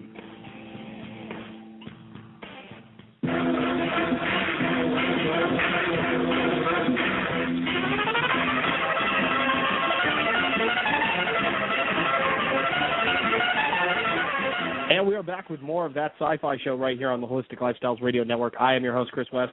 Joining me in studio right now, the man himself, the great voice actor of our generation, Richard Horvitz. How you doing, brother? Thank you for coming on the show. Wow, that's some introduction. I hope I can live up to that acclaim that you've thrust upon me. Thank you. Well, I say that because I found something out. One of my favorite video games of all times was Psychonauts. Yes, I was Raz. And you were Raz. I downloaded it off the Xbox Live Market a couple weeks ago, and I was playing it again, and I'm like, I know that voice. I've met that guy. Yes, you have. Yes, and it's, the voice of Raz, just, one of many of your great talents. Obviously, Invader Zim, more widely recognized for, and of course, one of my all-time favorites, my inner child, Billy himself. That's pretty cool, Craig. Yes, it is. It is. Now, you're down here in Florida visiting our lovely Sunshine State. You're promoting yourself. You're going to be at Florida Super Comics, owned by our good buddy Mike Browder down there in Fort Lauderdale, correct? That is correct. When you're here for Free Comic Book May, so you're actually going to be in studio, or not in studio, in Comic Store. Yes. Signing autographs, talking to the fans, and, that's one of the really cool things about, a lot of the celebrities, they don't do stuff like that. They don't want to meet the fans. They don't want to tell them. But every time I've ever seen you at a convention, before we even had this, this show, I've seen you at other conventions, and you've always made it a point to, say hi, how you doing, and just talk to everybody. Yeah, I think it's really important because not only have the fans been exceptionally kind to me and very giving and generous, they also support your work, and it's nice to know that that people appreciate your work. And so it is. It's really nice to know that, and it's just really kind of cool on the reverse side for the fans, though, to know that there are a lot of celebrities. John Delancey, who we interviewed at Dragon Con, was a complete a-hole. He was not. He was. He was just upset that I wasn't doing the interview. No. I have more stories about that. Really now? Apparently, our good friend Dan Carroll, he knocked down Robin, Dan's wife, leaving the hotel later that day. Knocked her down almost a flight of stairs. Oh, my. Yeah, just so he could get to his car faster. Ooh. Yeah, so I'm not a big fan of him, but, crappy interview aside. Don't hold anything back. What do you really think? Yeah. Chris always plays it on the line. Yeah, there's a reason I have my own, disclaimer for the show. Which, yes, he does have his own disclaimer. So, Richard, obviously you did Billy, you did Invader Zim. Now, which is my favorite cartoon of all time, by the way. It's like one of many of my favorite cartoons. I got to say, you must be collecting serious royalties from Cartoon Network, because that show is on every other half hour. Well, I'm comfortable, but remember, it is cable. This is so true. The cable residuals are not quite as good as your network residuals, but I do okay. That's good. Now, you're breaking out into film, Amy tells me. Is that right, Amy? Yes, that's right. He's breaking on film. Well, I started in film as a child. I did a film back in the 80s before any of you were born. Summer School. Oh, so you remember that? Yes, I remember that. That's right. But I started on camera when I was young, youngish, when I was 10. That's kind of young, right? That's not Master Prime nowadays. I don't know. With Hollywood nowadays, that might be your actual prime. I mean, how old is Tom Cruise? When I was 10, so if only they had. But, so I did a film in 2008 that came out last year, or the year before that, called The Informant with Matt Damon. Matt Damon, I played his attorney. That's right. Bob Zaidman. And that's the one where Matt Damon basically creates this whole big scandal that isn't real, and it was a true story. Like Mark Whitaker, a true story. Tries to sell it, and then it blows up in his face. Right, exactly. And then later this year, I'm going to be in a film, hopefully it doesn't get edited out, called Crazy Stupid Love with Steve Carell. Really? Yes, and I haven't seen it or heard anything since I shot it, but hopefully it comes out and I'm still in it. Now that he's left the office, maybe they're waiting for that to start, launch. Kind of, use that as a good launch point to get him back into film. How was it working with Steve Carell? Really great. We improvised the whole scene. There was nothing written. It wasn't even in the script. The directors of John and Glenn, who directed the movie, had written for an animated series I had done called The Angry Beavers, and I think it was John or Glenn. I think it was John was on an airplane back from Europe when The Informant played on the plane, and he said, "Hey, we should put Richard in this movie." I know that guy. Yeah, we should put Richard in this movie with Steve, and they brought me in, and we improvised for 5 hours. Wow. Yeah. And then, all right, now, of course, 5 hours in tape time gets edited down to how much? Like 5 minutes? This is one of those scenes that's like all of a sudden you see the Three Stooges show up, and I play like Mo, and that's what I liken my character to. But it's one of those things that can either be a very funny scene or played very quickly over a musical montage. So it'll all come down to editing, and hopefully, hopefully the kid stays in the picture. Oh yeah, that would be that's ideal, and just all that hard work you put in. I was talking to Richard Hatch a while ago. Oh, I love Richard Hatch. Great guy, and he did the "Tonight I'm Fracking You" music video. Yeah. Kind of and apparently we were talking about it. He's like, "Yeah, I had a big dance scene," and I'm like, "I don't remember that in the video." He's like, "Yeah, I got edited out." I'm like, "Why would you edit out a Richard Hatch dance scene?" They had Richard Hatch in there for about he's the bartender. 5 seconds. Richard was in one of my favorite movies of all time. It was a television movie called Dead Man's Curve. He played Jan Barry of Jan and Dean, and Jan and Dean from the '60s. Won't come back from Dead Man's Curve. Anyway, he played Jan Barry, and it made me fall in love with Jan and Dean based on Richard Hatch's performance. I actually went and saw the real Jan and Dean in concert. Really? Yeah. You're gonna love that when those little things just kind of connect. It's just like you were saying. The guy was on the plane watching the movie, and they're like, "I'm writing this, and hey, I know that guy. He would be perfect for this part."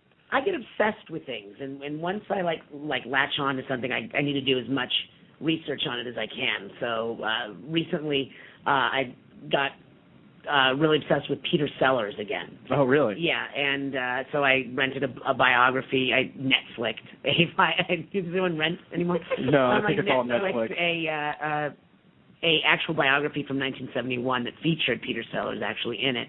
And then I also got the HBO movie, which I had seen when it was originally aired, called The Life and Death of Peter Sellers. Oh, Jeffrey okay. Rush played Peter Sellers. An interesting fact that I just found out in my obsession is that, Peter Sellers died of a heart attack in 1980 at the age of 54. His son died at the age of 52 on the exact same date as Peter Sellers of a heart attack. Now that is that's kind of like the very similar to the Bruce Lee incident. Brandon and Bruce, right? Exactly. Brandon, they both had the same incident where it was the wrong cap was loaded into the gun there, and unfortunately lost one great martial artist. And I can't call him really a great actor because Brandon's movies up until The Crow were really bad. But just based on The Crow, and I did love not me it was very good. talking The Crow. I will never do that because that was one of the greatest comic books of to this day, and his portrayal in the movie, which I hear there's supposed to be a reboot involved, but it's going to be hopefully more like James O'Barr's version. Oh, they reboot everything now. Well, yeah, nothing's original in Hollywood anymore. Not even Hollywood. No. Right. In fact, I'm in Hollywood, Florida. How original can it be if there's two Hollywoods? Apparently Hollywood moved to Detroit, and nobody told me. So I got a bunch of friends in Michigan. Yeah, we just, wrapped up doing this other film. You live in Detroit. Who's filming The Broken Glass Factory of America? My favorite recent story is Will Smith's mobile home. Did you hear about this? No. What happened to Will Smith's mobile home? He's shooting the new Men in Black. Yes. And in the middle of New York City, he's got, I kid you not, a 5-story mobile home thing that they brought in that's got marble floors, a full gym in it, a living room, a house. I mean, it's huge, and it was blocking the entire street, so businesses were complaining because you couldn't see their storefronts. So he had to move it out of there, but I find that fairly audacious. You know what? You're in the middle of New York City. You couldn't get a hotel room. Everybody was booked. Well, in addition to that, he was renting a $25,000 a month 5-bedroom apartment while I was there. So that was just while I was on the set. Jeez, wow. Why do you need a 5? Unless the zombie apocalypse happens. I don't know. I don't see a use for a 5-story mobile home anywhere. I guess the point was that it was as big, it was as long as like 2 city blocks. It was huge. Jeez. And his excuse was because I can. Good excuse. You know what? I have used that excuse many times in the past, and I don't want to blow it for me, so I'm not going to blow it for Will. If you can do it, then do it. Because you can. Now, you just recently, you mentioned about obsessions. Tell us about more of your little obsessions here, because I'm kind of interested to see what you get obsessed with, because you're a little bit of a weird guy, but I'm a weird guy too, so I really can't complain. I get obsessed with beef jerky. Love beef jerky. My family goes skiing in Mammoth every year, and they always stop in Bishop. We always stop in Bishop to this place called Smoked Meats. And it's like all the beef jerky you can imagine: elk, deer, buffalo. And it's like sampling at 31 flavors, and so I usually come home with like $100 worth of beef jerky. And so I knew I was running low on it, and I discovered that I could actually go online and order it online now. So that's one of my obsessions. Well, can't you go online and order everything nowadays? Pretty much. Yeah. But, this is shipped to you, and it's jerky, which I love. Well, it's the one, perishable item is not going to go bad. I become obsessed with people who are deceased often. Like, it makes me sad. Like, Oscar Levant is one of my biggest obsessions. I was really into Oscar Levant for the longest time. What else are my obsessions? I like to do the research on people. Like, if I heard someone like, who was the guy that was on Smith & Wesson that committed suicide? He also played Gidget's brother-in-law on the TV series with Sally Field. Russ something. He committed suicide, and that always, I always wonder what were the last days like, what were, Oh, very much true. I remember when Lay Staley from Alice in Chains passed. Yeah. And they didn't actually find him till a week later. It was later determined that his heart eventually gave out on the 4/20, which is the same day that Kurt Cobain took himself. Well, wow. And it was just kind of wondering, he had gangrene. Which is a disease you can't get rid of. The only way to get rid of gangrene is to cut off the infected area. Right. And he had gangrene that was on the side of his stomach. Ooh. And by the time they found the body, it had spread all up to his shoulder. I wonder, how do you get gangrene on the side of your body? What happened? Well, he was a big heroin addict. Oh, well, so dirty needles. I'm not obsessed with heroin. Well, that's good. It would be terrible if we lost you during this interview to exactly. I gotta gangrene. I gotta run to the bathroom for that. You mind if I just shoot up real quick? What's their obsessions like? One of my obsessions actually turned into a good job for me. I loved playing Ratchet and Clank. Oh, great! And I played the original one. I loved it, except it took forever to get enough bolts. Yep. But then the next one, which I think was Up Your Arsenal, and there was another one called Going Commando. Those are my 2 favorite Ratchet and Clank. So I was hired to do another game for Insomniac. And while I was there, I happened to mention that I absolutely loved Ratchet and Clank, and I proceeded to tell them everything that was great about it, everything that sucked about it, and everything. Oh my God, you know that game? Oh yeah. Well, all this weapon is great, and the bouncers and blah blah blah, all this stuff. Well, the next time they did the new games, they hired me to play the Zoni, and I've actually been in every single Ratchet and Clank since then. Really? Yeah, and if you get the cheats and you unlock certain levels and get these skill points, you unlock audio commentary. And in the audio commentary done by the casting director and sound engineer, she tells the whole story of how I came to work for that based on my... Oh, very cool. So if you get the Ratchet and Clank games, which are available on your PS3 network, which unfortunately for those of you that own a PS3, you just got hacked twice. Yeah. This is why I'm an Xbox man. My middle son's an Xbox, and my oldest is a PlayStation. The good old family division. Yes. Nothing like video games to break up a family. Oh, television is my obsession. I love TV, but I love shows that are on. Like, I love Rescue Me, and this is great season of Rescue Me. Great series. Dennis Leary is one of my favorite actors. And so underrated, that show. So overlooked on so many levels. First of all, it should have won Emmys left and right for writing, acting. I have to give it up to FX. FX has really turned around. I mean, Damages was okay. It was kind I liked the first season of Damages because Ted Danson rocks that thing so hard. Ted Danson was great in the first season, but then it just became too much of the game. Well, yeah, because that was the thing, you know. It made you feel like they don't know exactly where they're going. Yeah. Which was my problem with Lost. I feel like that show was aptly titled. No, I am so like happy. They don't know. So happy that I never got into Lost. I'm into Mad Men. Oh, Mad Men is a great one. I'm also, you know, if you couldn't tell by the beard and the biker look of mine, I'm a big, huge fan of Sons of Anarchy. Yes, very good show. What's her name? Katie Seagal is very good on that. I love her as, you know, just looking at the complete Peg Bundy that can beat you down. Yeah, it's just, you know, to watch her go from Peg Bundy and Leela to the biker queen. That's right, Leela. That's right, she's Leela. She's Leela. And Bruce Springsteen. I love Bruce Springsteen. Everyone loves Bruce Springsteen. What's that? He's America's guy. He's guy. I've seen him the bandana. It's the bandana. I've seen him in concert over 20 times, and I took my son when he turned 13 for his first concert to Bruce Springsteen. Nice. Yeah. Very cool. So, you know what, we're actually going to have to, if you could stick around, we'll take a quick break, and when we get back, we'll have more Richard Horvitz. So I like that. I'll have more of me, please.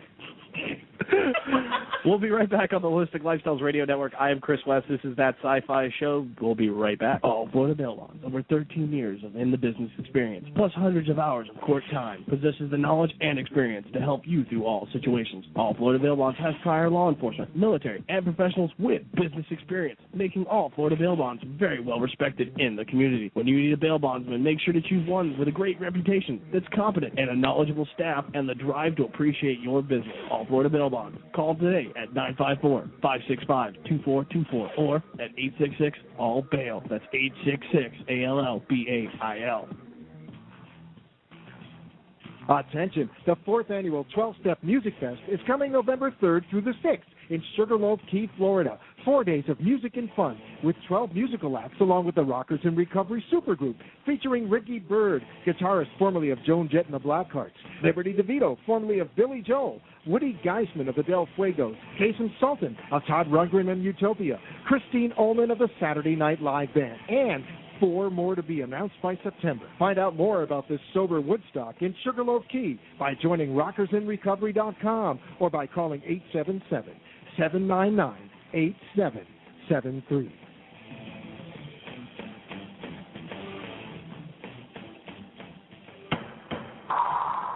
Silence calms the mind and rejuvenates the body. God Pillow has been inspiring daily devotions for over 11 years. God Pillows are custom made with love and intention. We encourage you to become part of our community. Come visit God Pillow on the World Wide Web at godpillow.com.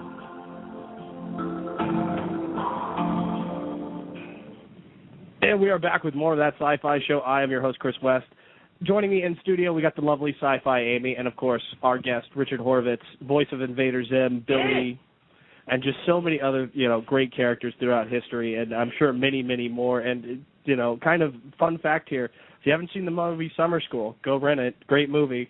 Who hasn't seen Summer School? I don't know. I mean, come on. I was telling my friend, and she goes, I saw that movie like 5 times. I just remember, you know, that movie being on every summer on TNT. Still on. Yep. It's like right around, you know, summer's hitting because Summer School's playing on TNT. That's right. Traditional. It's tradition, exactly. We have. Oh yeah, musical theater. I'm obsessed with musical theater.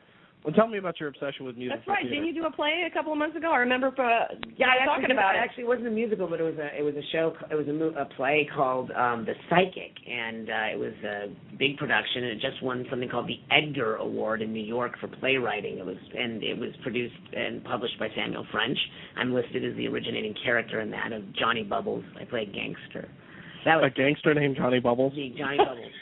It was very. That's a gangster name. Nice. And I'm into this new show. I got to digress. I'm into the Borgias. Are you into the Borgias? No, I'm not. You got to watch it. It's pretty darn good. It's really? The Sopranos of the papal times. That's what I heard. I heard it's kind of like, you know, the Two Doors meets Sopranos. Yeah, but the Borgias is actually what Mario Puzo based The Godfather on. Really? I did not know that. And I've read a lot of Mario Puzo's work. I didn't care for The Godfather as much as I really loved The Last Dawn. The Last Dawn, the TV one, right? Yeah, they made the TV movie for it with Christy Allen. That's another obsession, The Godfather. Godfather 1, Godfather 2. It doesn't matter where it is. If I'm flipping through the channels, it can be, at the end and I'll watch it. If it's in the middle, I'll watch it. It always seems like Godfather 2 for me is that one film that I've never been able to sit through the whole thing. Yeah. I always just catch it either at the beginning and I'll watch about an hour's worth of it and then find something else to watch. Or I notice, oh, hey, Godfather 2 on. I'll just watch the end of this. So I've never actually seen the thing in one sitting. Because De Niro is so amazing in that film. I love it. And Pacino's amazing. It's before it did Son of a Woman and everything became that. Hoo-wah! Everything's like this. He suddenly became Southern and everything. Yeah, exactly. Pacino, I don't know. There's something about Pacino that just, after that movie, doing that whole Southern accent just never seemed right. Yeah. Yeah, you know what? You know what though? There was a great HBO movie called Angels in America that he was in, where he was really good. Did you ever see that? It was like I don't remember that one. 6-part miniseries or 3-part on HBO. It was so good. Yeah, based on a play. HBO's another one that surprisingly has these great miniseries. Yeah, it's got some okay shows. And Showtime's coming up with some good shows too. Showtime, and I'm hoping it's Showtime that bought it. But Todd McFarlane, creator of Spawn, he did the HBO series a while ago, which was good, but the rumor mill is that he's signing with a new network, and I'm really hoping it's Showtime, because if Spawn goes on Showtime, we will get the full animated, real comic book adaptation, which is just going to be sick. Speaking of Tony Soprano, I just saw him in a play that was on Broadway that won the Tony, called God of Carnage.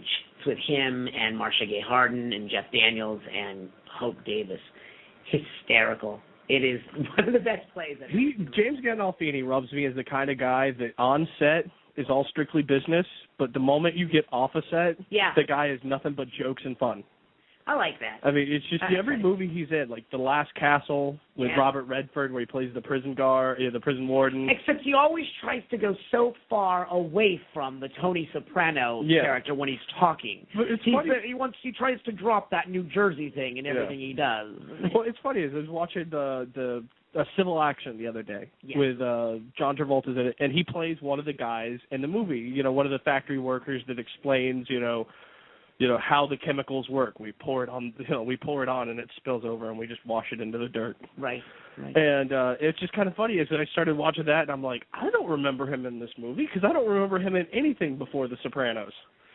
So it's kind of interesting to go. It's weird to see them in the past. Oh my gosh, look at that! Yeah, I was like, holy crap! You worked before this. Seinfeld and seeing all these stars that were on Seinfeld that later went on to. Yeah, you watch the earlier seasons of Seinfeld and you see all these kind of B-list comedians that were friends of his and got on the show to do these little one-step characters, and how they just turned into throughout the whole season. It's just really interesting to kind of sit back and watch the careers of people, and then watch, like you said, now. Before he had that very thick New Jersey accent. Right. But now he tries to stay so far away from it, because if he goes to it, he's going to get typecasted as. I just saw him in that HBO movie, another great movie called Cinema Verite, and it was about the Loud family, and it was the first reality show on PBS when I was a kid. It was called The American Family. Yeah. And it was in 1973, and I remember it, and it was done really well. I recommend that one. I'm just doing plugs for everybody's movies. That's right. I love them. You're just the plug machine today, aren't you? Richard Horvitz is joining us in studio. For those of you that don't know him, he is the voice of Invader Zim and Billy on the TV series. You can always find either one of them either on Cartoon Network or Nicktoons, because I swear to God, both of those shows just play every day, all the time. Every time I go onto my list, it's like, oh, what's on Cartoon Network? Billy and Mandy, Billy and Mandy. Actually, I wouldn't let my kids watch The Grim Adventures of Billy and Mandy. Why would you deny them the glory of Billy? The way that she treats Billy, it's just pretty terrible. I cannot tell you how many people have come up to me it's about that. Oh, you're on that horrible show. I don't let my kids watch that. I'm like, really nice when they to were meet young, you. when they were younger, and then I was like, all right, fine. And it's funny. It's funny is that the voice actress that plays Mandy, she's been in a ton of things. Yeah. Grey Delisle. Yeah. Heck, I let them watch South Park. Just, I actually met her at Florida SuperCon, where Richard, you will be at this year, later in June, and you can always go to Florida. July. July, yeah. That's right. We got July so many 4th conventions. weekend. I'm all over. It's That's July right, July 4th weekend? Wow, we'll have to try to do something for that. What do you mean try to do something? We're already going there. Are we? We're going to do a live broadcast, I thought, or we're going to try. Are we? Yeah, that's my plan. I don't know where you are. All right, this I goes have out to planned Mike. it already. Call me. I'd love to set something you up, show but I up never. and interview the guests, and There I'll we make go. sure you have plenty of people to interview. There we go. That's what I like to hear. I don't have to do anything but show up. I'll just walk around with my low-cut shirt with the cleavage hanging out, and everybody, that's they how won't you- hear that's anything I actually, say. They'll just go, yes, whatever you want. It was last Florida SuperCon. It was actually where you disappeared with Mr. Horowitz here one night. Stop. And she still catches hell for that every show. We So were what a happened? bunch of people, so Uh-huh. will you stop? No. Brian was there. Ask Brian. Oh, he hung okay. out with us. So Brian, okay, Brian. we'll have to get Brian Ask on. Brian. Yeah, we'll get him on the You phone just for the send next her out episode. to lure people for your interviews. That's what you do. Well, It you know, worked out, didn't it? Well, here I am. The thing is that a big guy like myself, even without the beard, I still have the stature of a serial killer. Yeah, they take So one it's like, look at you come and on, they let's go to this "What dark do you corner want to from do this me?" interview. Yeah, they'd be like, get away from me. Let's go down this dark alley where nobody can hear you scream. Well, I just need to make sure it's quiet for the mics. Hold still. He's awful. I am. That's why. And then they think I'm the one interviewing because I get them. I'm like, no, sorry. No. Someone else is going to interview Bait you. and switch. Sorry, I reel them in. And she does such a great job of reeling them in. Well, the twins, they do a very good job. Thank you. Yes, they do. And, if it wasn't for the twins, we wouldn't have such a great relationship with Richard here. That's awful. That is awful. Take that back. Back then. Take that back. All right. Remember, Florida SuperCon last year, the twins were not out. All right, let's move on to the question. Let's move back into the I interview. got that on my own merit. Thank you very much. Okay. I will give credit where credit is due. I will give credit where credit is due. You can keep your story as far, So, Richard, are you going to be doing any more plays? I mean, are you, really into the play thing? Yeah, that's my favorite thing to do, really. It's theater. Yeah? Yeah, I like TV and film and, I like voiceover a lot, but theater is really my favorite thing to do. I'd love to do something on Broadway. If they did this play in New York that I did here in LA, in New York, I would probably go and originate the character in New York as well. That would be fun. Nice. I'd like to be in a musical, but I'm like the old guy now. I'm like the character guy that can't really dance and sing. We had Brooke McCarter on last week. Yeah. And he was from the Lost Boys. And pretty much that was, film-wise, I think that was pretty much it for him. But he's actually doing splatter theater up in Tampa, and they're thinking about coming down to Miami. Now, that's something I could definitely see you involved in. Yeah. Because it is, I don't know how musical it is. Right. But I do know it involves, comedy, power tools, horror, and not a haunted house, but haunted land, which is the first time I've ever heard of that. It's not the house that's haunted, it's the land. So, Splatter Theater, if you guys are up in Tampa, check it out. But and come on down to Florida Super Comics tomorrow. That's right. That's right. Florida Super From Comics. 12 to 6 p.m. and then Sunday 12 to 4 p.m. That's right. Come see Richard. Richard will be there signing autographs, telling stories, making voices. And talking about my obsessions. And talking about obsessions. That's right. Which he's very good about. I do. I just become if I find something that I like there used to be this Subway shop that made the best teriyaki steak sandwiches. Wow. I would eat them 3 times a week. I would call up and I'd say, the regular. I'm on my way. It better be ready by the time I get there. And it was, it was. Who is it? It's Richard. It's so good. For lunch, I get pizza at least twice a week. And I don't even order. I walk in. Yeah. He already puts it in the oven. By the time I'm done paying, he already gives me the pizza. Yeah. I remember great. you took me to that place. That was actually really good. You know what? It's great to have you on the show, Richard. We're going to go ahead and wrap this segment up, but thank you once again for coming on. Florida Super. Remember to go to Florida Super Comics and see Richard. That's live right. He will be there tomorrow. He will be there all day today from 1 to 6, or from noon to 6, and he will be there all day tomorrow from noon to 4. Got to get out a little bit early so he can hop on his plane to get Florida home. SuperCon in July. So make sure you get in there, take your picture with the TARDIS and Richard. That's right. That's right. They have a full TARDIS in the shop now. They do. Awesome. I just did a demo. I produced a voiceover demo for a woman named Christina V. I don't know if you know her. She's a big anime actress, and she one of the segments has her as a computer voice going, "Subject is a TARDIS." Nice. Beautiful. Yes, you always got to love those little Doctor Who references. You know, me and Amy were actually talking on the earlier today about the South Park episode with the South Park Dalek, which was just hilarious. Did you see the last episode? Did you see the last episode? That was where they pulled the bride's arm off. And now and then she's wiping the pudding off the groom, as is tradition. As is tradition. And she's wiping it all over her face. And my kids are watching She this, looks and so I'm beautiful. going, this is so inappropriate for kids. Now the prince is grabbing her by the arm, and she's screaming in pain as he tries to rip it off. My son was telling me the great episode about the iPad. Oh, the human centipede. He's like, vanilla pudding or cuttlefish and asparagus. Yes. Cuttlefish and asparagus. Vanilla pudding. Cuttlefish and asparagus. Yes, that was hilarious. I cannot think of a more horrible fate than to have my mouth surgically grafted to someoe's anus. Well, not to check the This is why I don't have an iPod. I don't have an iPod, so you know what? I won. I don't either.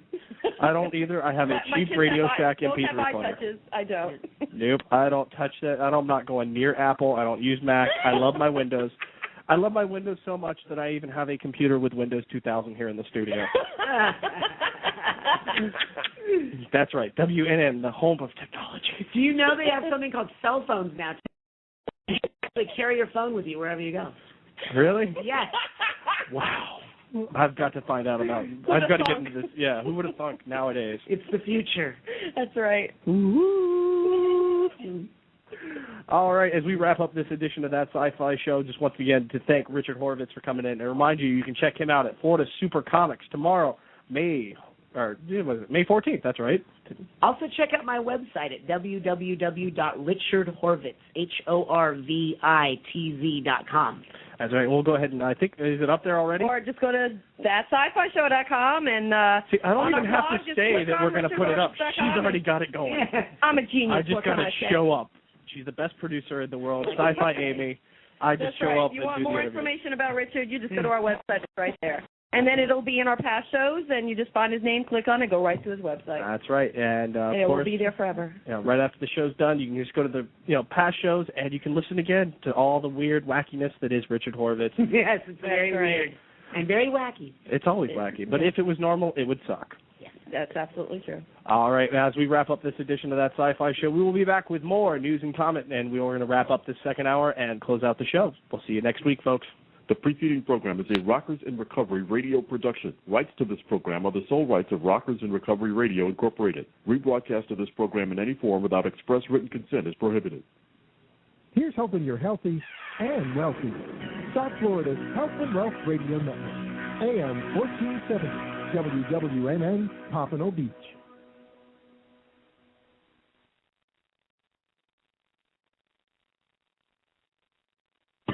AM 1470. With even more information you can use. Join pharmacist and educator Jerry Hickey and the entire Invite team for Invite Health, Monday through Friday afternoons at 1, right here on South Florida's Health and Wealth Network. Regular listeners to Peter Bruno's long-running daily radio show, Managing Your Money, know about his original form of research analysis called cycle analysis. This unique system, designed to watch and analyze stock market movement behavior in advance, has guided listeners and clients safely from the market high in the 14,000 area 2 years ago, all the way down to the previous lows below the Dow 6,500, just as he protected his clients from the crash of 1980.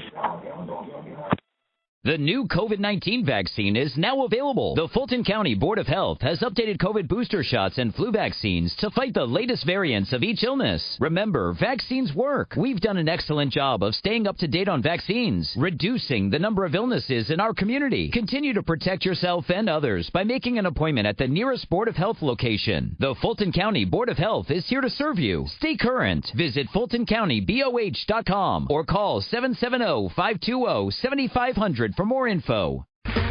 Okay, round 2. Name something that's not boring. A laundry? Ooh, a book club. Computer solitaire, huh? Ah, sorry, we were looking for Chumba Casino. That's right, ChumbaCasino.com has over 100 casino-style games. Join today and play for free for your chance to redeem some serious prizes. ChumbaCasino.com. No purchase necessary. Void where prohibited by law. 18+ terms and conditions apply. See website for details.